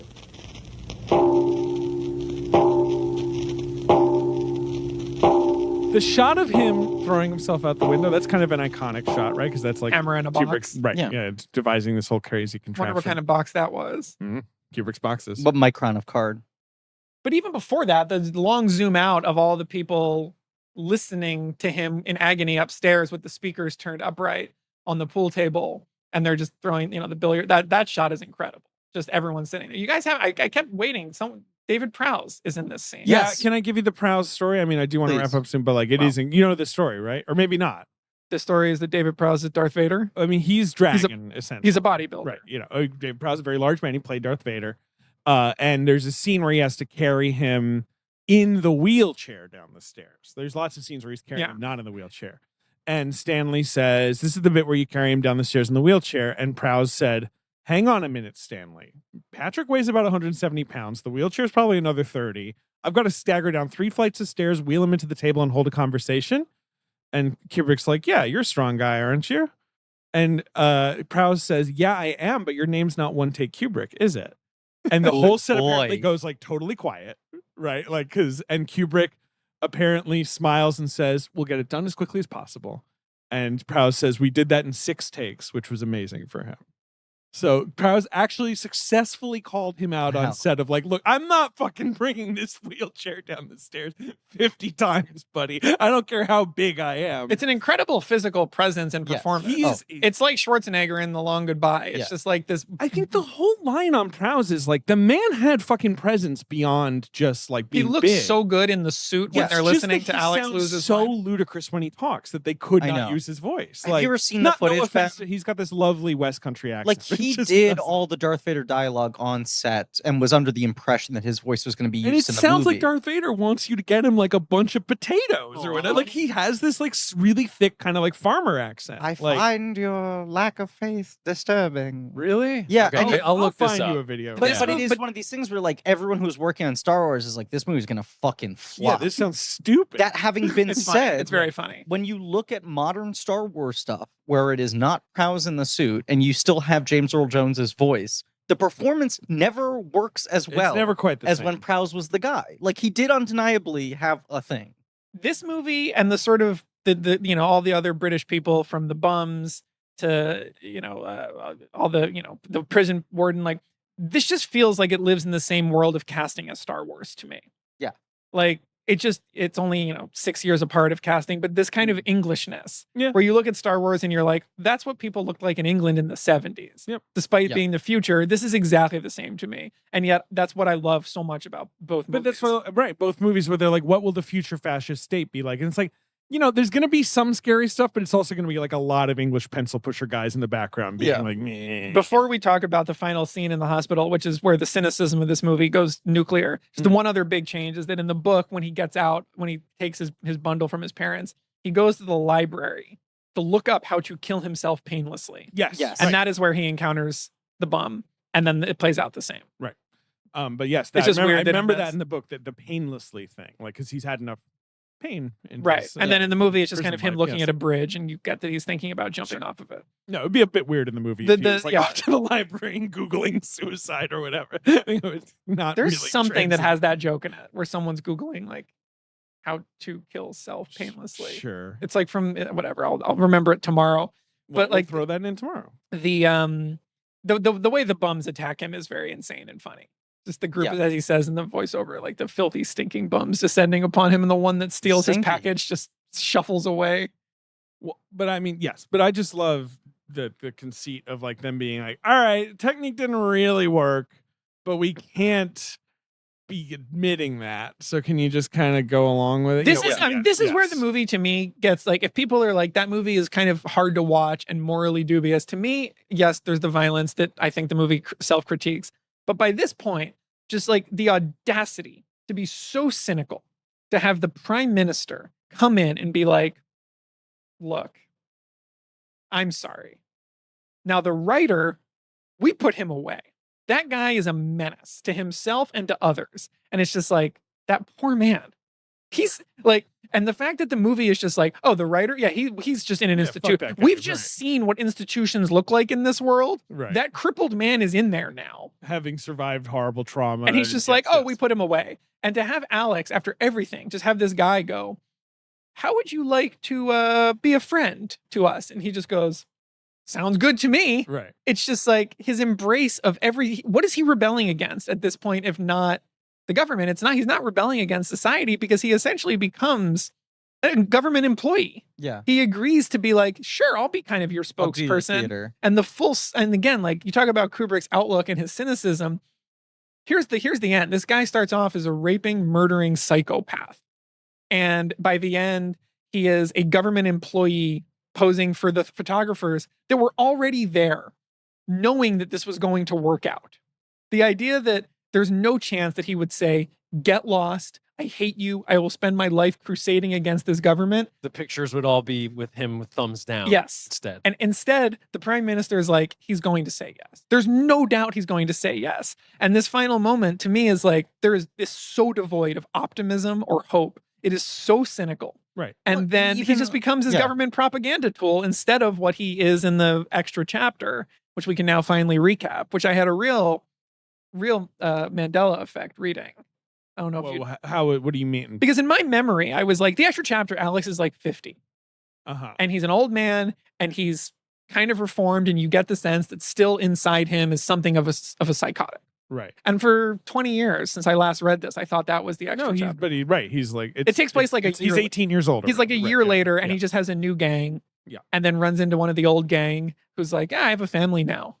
Right. And Alex just goes, well, interesting. I wonder, maybe I'm just going to go home and not go out tonight for the violence. Maybe I could have a family too. He's shaking his sillies. It's basically true, but the ending of him becoming a government pawn Yeah. to help assuage people's nervousness about the mistreatment of prisoners.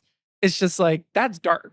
That's a darker ending than I think people give it credit for. The cynicism of, if you track his parents' relationship to him, right?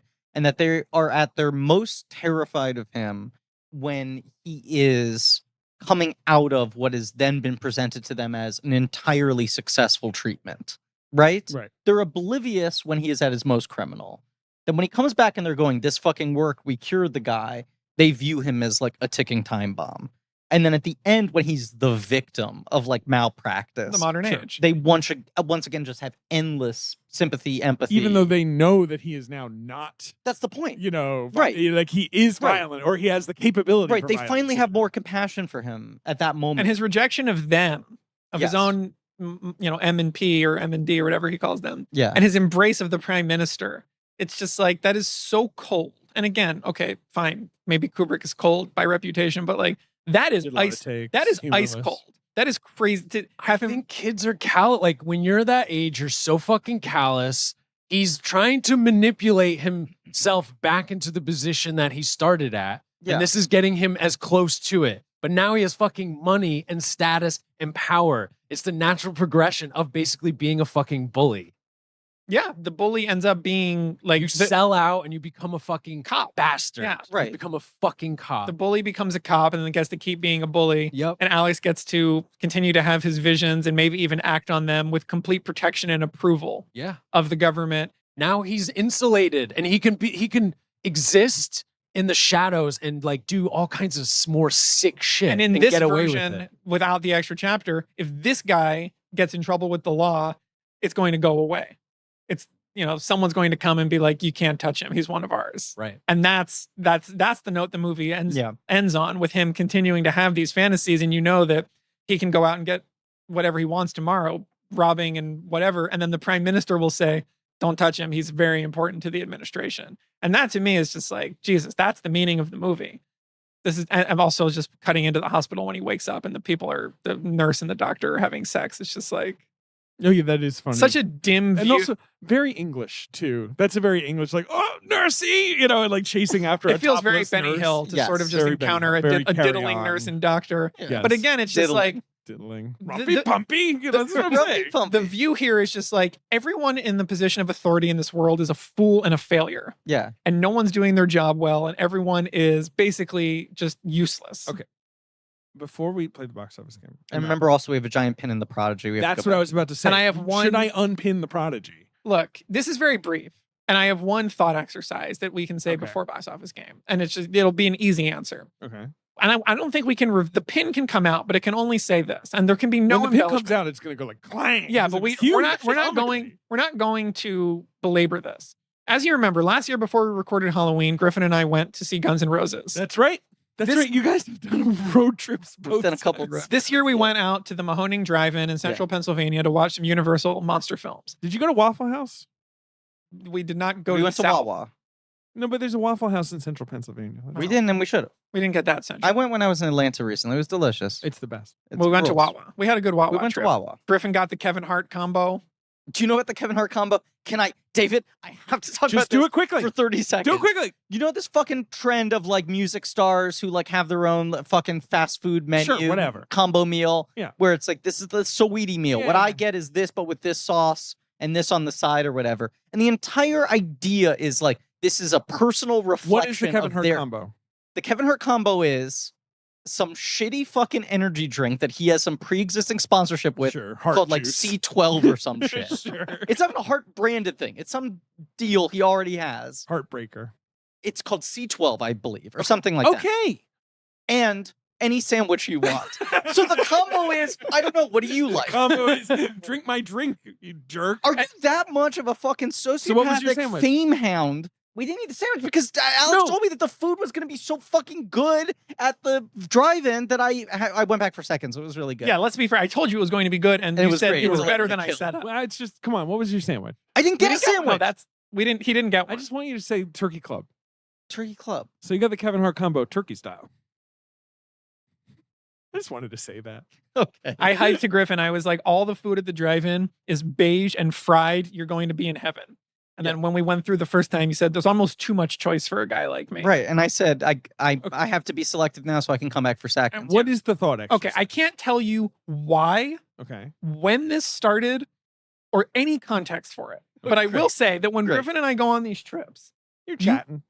We're chatting. We chat a lot. You are referred to as hip hop Sims. Now, moving on to the other thing. Excuse me. Moving on to the thought experiment. I'm not objecting. We're not allowed to invest it. This is the thought experiment. Next August, whenever I come back, next August, we'll give one more tidbit on hip hop Sims. Alex texted me for today reasons I can't reveal. A photo of Cartman from season 1 of South Park, looking like MC Search in like the red jumpsuit. Because you said when you picture hip hop Sims, you picture hip hop Cartman. Yeah, and I said hip hop. We can't say why this started, in what context, or what it means. Are you saying that because you don't know, or because we know. We know why it. But I don't know what the fuck they're talking about. But we don't want you to know. Yeah. Why can't I know? Because it might put the pin back on the board. It might by revealing. It's not going in. It's like a social. You can't let the jury read the news because it will ruin the outcome of the trial. You can't let Hip Hop Sims know why he has. Why do you call me Hip Hop Sims? It can't be answered. All right, you have to put Alex on another episode. We have to put another pin. I'm happy to book him on another. I don't need a threat. Great, then put a pin in it. Put a pin in it. I have further questions. Is it insulting? No.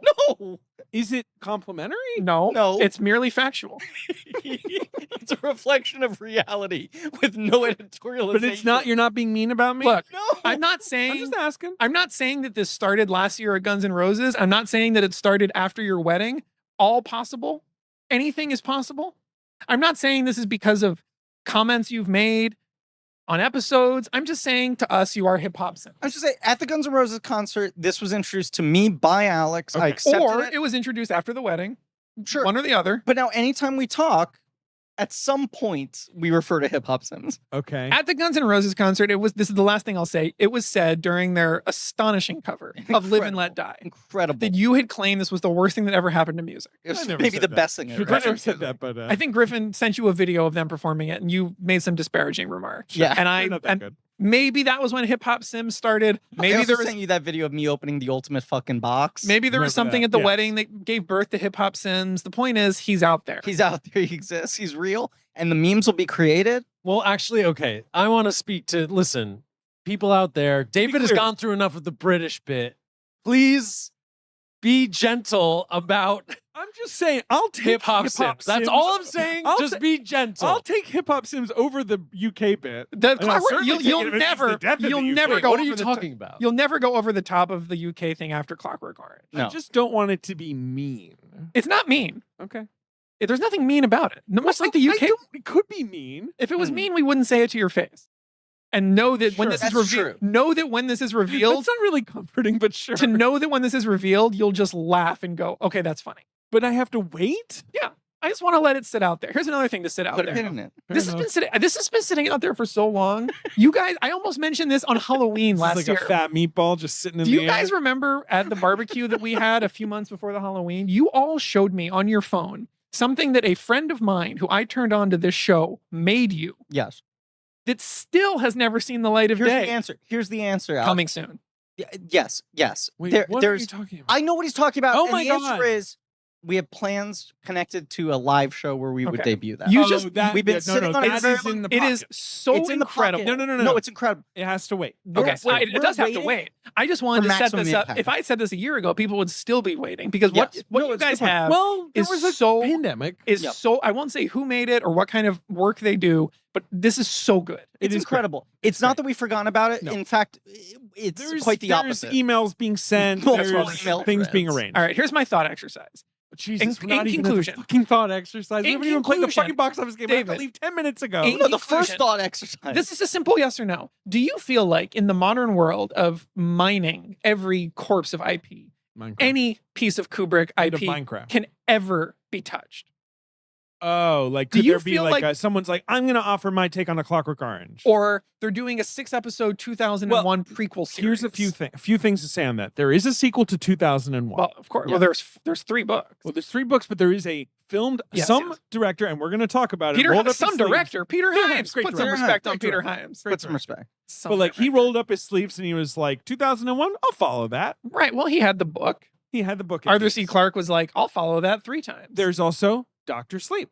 But that, of course, you've got the Shining, the Stephen King thing. I'm talking about literally being like, we are doing, there's like literally an in-world. Like if they did 3001 now, I think it's 2061. Yes. I think it will happen. You think some of the Kubrick stuff can be someone will take a swing at one. I also think, but what would it be? Is it 2001 or probably is it 2001? It's probably 2001, but I think there was such a tight grip on this stuff for so long that, like, not just Dr. Sleep, but like Ready Player One.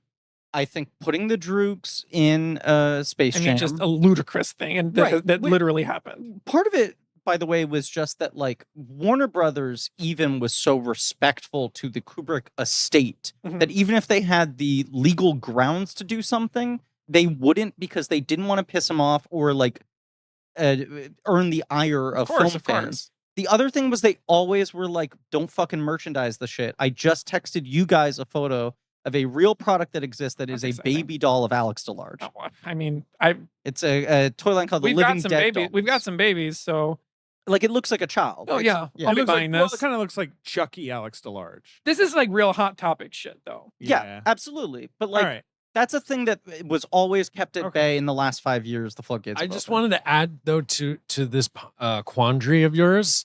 Wanting Seed, the novel, the Anthony Burgess novel before A Clockwork Orange, is very similar in that it's a dystopian future, but instead of focusing on violence, it's focusing on overpopulation and hunger and like scarcity of food, and but it has very similar extreme themes. Yeah, I don't know his other work at all. The Wanting Seed. Well, that's right after Clockwork Orange. Right after.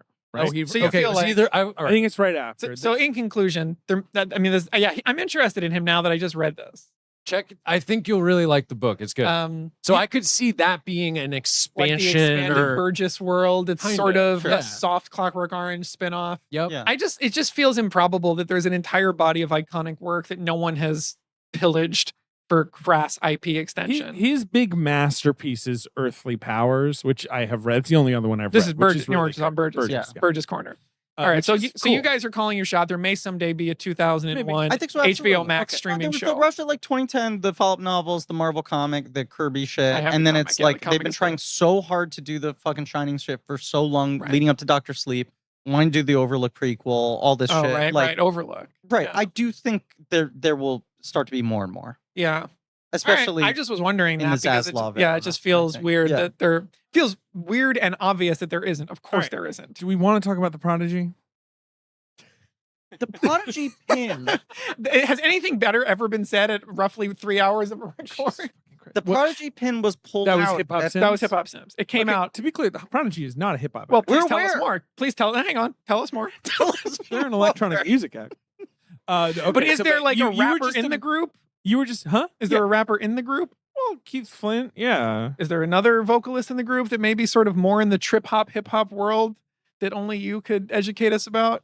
Wait, what the fuck are you doing I'm now? just actually wanting you to go on about the Prodigy. Oh, I don't want to go because there are the two What's the other vocalist? Maxim Reality, I think. Maxim Reality. Yeah, yes. yeah. So what album did you mention was the one with the crab on the cover? That's Fat of the Land. Land. That was kind of their big. That's the one breakthrough. with Smack My Bitch Up. Wait, and what the fuck Firestarter. album were you talking about? Their first album is called Experience. They broke in America in '98. They had been big in Britain for years, decades. Yeah. Oh, not a decade. Like the whole '90s. Their first album, Ben, I'm going to send you a song. You know what? On my way home, I'm going to send you a song. All right. And you're going to listen to it. All right. You are going. I just want you, when you listen to it, it's called Out of Space. It's from Experience.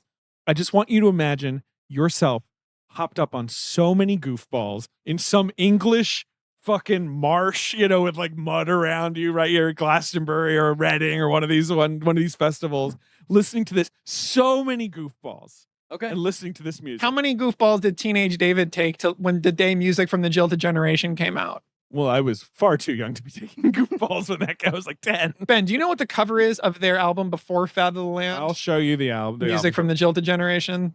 No. Why would I know that? Because maybe you like once Fat of the Land. I mean, I like the Prodigy, but I can't retain all this information. Okay. Yeah. That's that.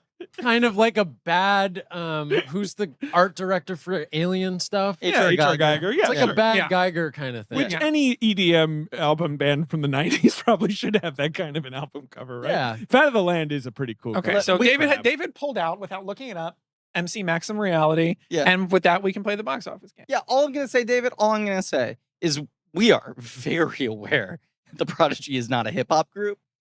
Okay. But it's the mere fact that you started to go deep on a Prodigy tangent like that is the thing that made Alex and I look at each other and go, let's pin Hip-Hop Sims for later. Hip-Hop Sims needs to at least peek out the door. Because we had texted this morning, we texted last night, we were just like, should we touch it or not? And then when you said the Prodigy thing, we looked at each other and went, we're getting close enough. Has to happen. And I'll say that if anyone... Is there something I could say that would bring it to the fore? Like there's some secret combination of words. There may be, yeah. It's like an AI. You just have to read the words correctly. And suddenly you guys are just like, okay, here's what's going on. Okay, we'll tell you the truth. I will say that this is something that perhaps guys, a guest of the show. show. Play the box. All right, have to. If someone figures this out, they win a no prize, is all I'll say. That's all I'll say. But including be gentle. When did Clockwork Orange come out?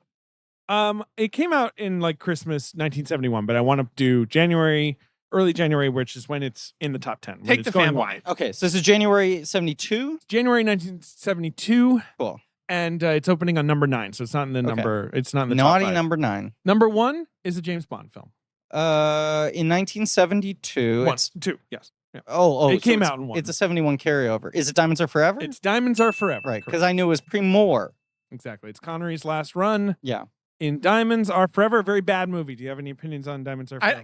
I watched all those Bond movies when I got the 3 box sets, circa World Is Not Enough. Mm-hmm. And I have not revisited all but a few. I mean, a few of them I've not seen since I got those 3 box sets. I mean, I've enjoyed I watched watching every them single more. one of them, and I hold them all as just fun childhood memories. Fun. The power of DVD was in my hands. No. I had 20 Bonds in a row. I mean, and at some point I'd like to rewatch all of them. I saw someone on, I think, the Reddit after the Live or Let Die commentary came out, said like, they ran down all the problems with the movie, then said 4 out of 10 will definitely rewatch. Yeah. And like, that's how I feel with all the more. They're just comforting. Like, they're just so, even when they're a bad Bond largely movie, agree. it's like, look, James Bond's in it. There's stuff, gadgets. Yeah. Diamonds Are Forever is just, just that classic end of an actor's run where you can just feel him going through the motions. Yeah, I can't differentiate beyond like the 4 core Connerys. What else is in there? Well, it's the 6th Connery.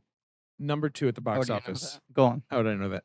Is a big, weighty, actory drama from a big director that's quite challenging. It was a Christmas awards 71 release, awards. but it was not a big awards player. It only gets 1 Oscar nomination. Probably a little too dark in a way. Was it an acting nomination? Yes, Best Supporting Actress. The movie's too dark. It does get a supporting actress nomination. It's also like maybe too frank. Although then again, A Clockwork Orange is it Best Let Me Picture. Be Frank? It's not Let Me Be Because that's very frank. It is very frank. The frankest. And that also got no acting nominations. Weirdly. Got a Webby. I don't think so. 1971. It's a huge actor who we've mentioned. 2 huge actors or 1? No, 1, and then a musician is the other leading male part. Huh. And then 2 ladies. An actor who was mentioned today, and then a musician, and then 2 ladies, and one of the ladies gets nominated. Oh, it's Carnal Knowledge? Carnal Knowledge. As we were mentioning Jen. Nicholson, Garfunkel. And Margaret. Candy gets the nomination, right? No, and Margaret. Oh, why'd I get that flip? And Margaret has 2 Oscar nominations. Okay. That's cool. Yeah, it is cool. Yeah, it is. You're right. She does have 2. Candy ever get nominated? Candy ever get nominated? Candace LeBron James. She's been nominated twice, right? Starting Over. No, just once. Just once for Starting Over. Yeah. Okay. Okay. Number 3 is the Best Picture winner of 1971. Already mentioned. Well, it's not The Godfather. No, that's 1972. Right. The movie that beats French Clockwork Connection. Orange. The French Connection. Yeah. A great movie. Yeah. Do you like The French Connection? Yeah. Yeah, rules. Yeah, it's Yeah, it's a good movie. Yeah, it's fucking cool. Popeye Doyle. He has a Number hat. 4 is a another. lot of hats in the Best Picture nominees. A hat a year. Clockwork. I mean, Fiddler on the Roof's probably got some hats. Oh, definitely has some Great hats. Whoever hosted the Oscars should have come out wearing all the hats. Would have been like a Whoopi Elizabeth bit. That would be really funny if he took off. Oh, that'd be good. Like took off the Fiddler hat and the Clockwork hats underneath. You can just picture Billy in the Clockwork Droog getup coming out. Only Billy had The host of course, was Helen Hayes, Alan King, Sammy Davis Jr., and Jack Lemmon. The funniest. The They should droogs. have all come out. Right. They should have all come out in droogs with one hat each. All right. Bring out Number some 4. star from the 30s and beat them with a cane. Number 4 is also a cop movie. Number 4 is A also. huge hit. It's a huge hit. Is it a Dirty Harry? It is. Is it Dirty Harry? It's Yes. Dirty Harry. Yeah. And I number mean, 5, this is really that rush of like violence. exactly. breaking It's like open the on streets screen. are not safe. Yeah. Yeah. We need a big man with a gun. It's a wild December into January It is. couple of movies here. Well, That's what I'm especially saying, 'cause- this, like Bonnie Clyde, Dirty Harry, Clockwork Orange, and I feel like there's one other, like the 4 movies that are cited of like that blew violence open in American is in society. there Dogs, somewhere. which is Straw Dogs. That's the 4th. There one I you was go. That's thinking. number 8 Okay. this week. Crazy. Number 5 is a big musical that was nominated for Best Picture. We just mentioned Oliver? it. No, we just mentioned it a million times. Fiddler on the Roof. The highest grossing film of its year. And then you've got Dollars, the Warren Excuse Beatty, me? Goldie Hawn comedy caper movie. Wait. That we just watched that. That was on Criterion last year. It's bad. Really? Yeah. It's a good title. It's Richard Brooks. Richard Brooks. Yes. Yeah. We was just like, there's like 13 Warren Beatty movies total. Yeah. Should watch this one. One of them is Richard Dollars. Brooks is like not someone I would see as a comedy caper No, guy. it's He totally did like In it's- Cold Blood. Yeah, it was Looking like for there's a so Good few Bar. Warren movies. We haven't seen this one.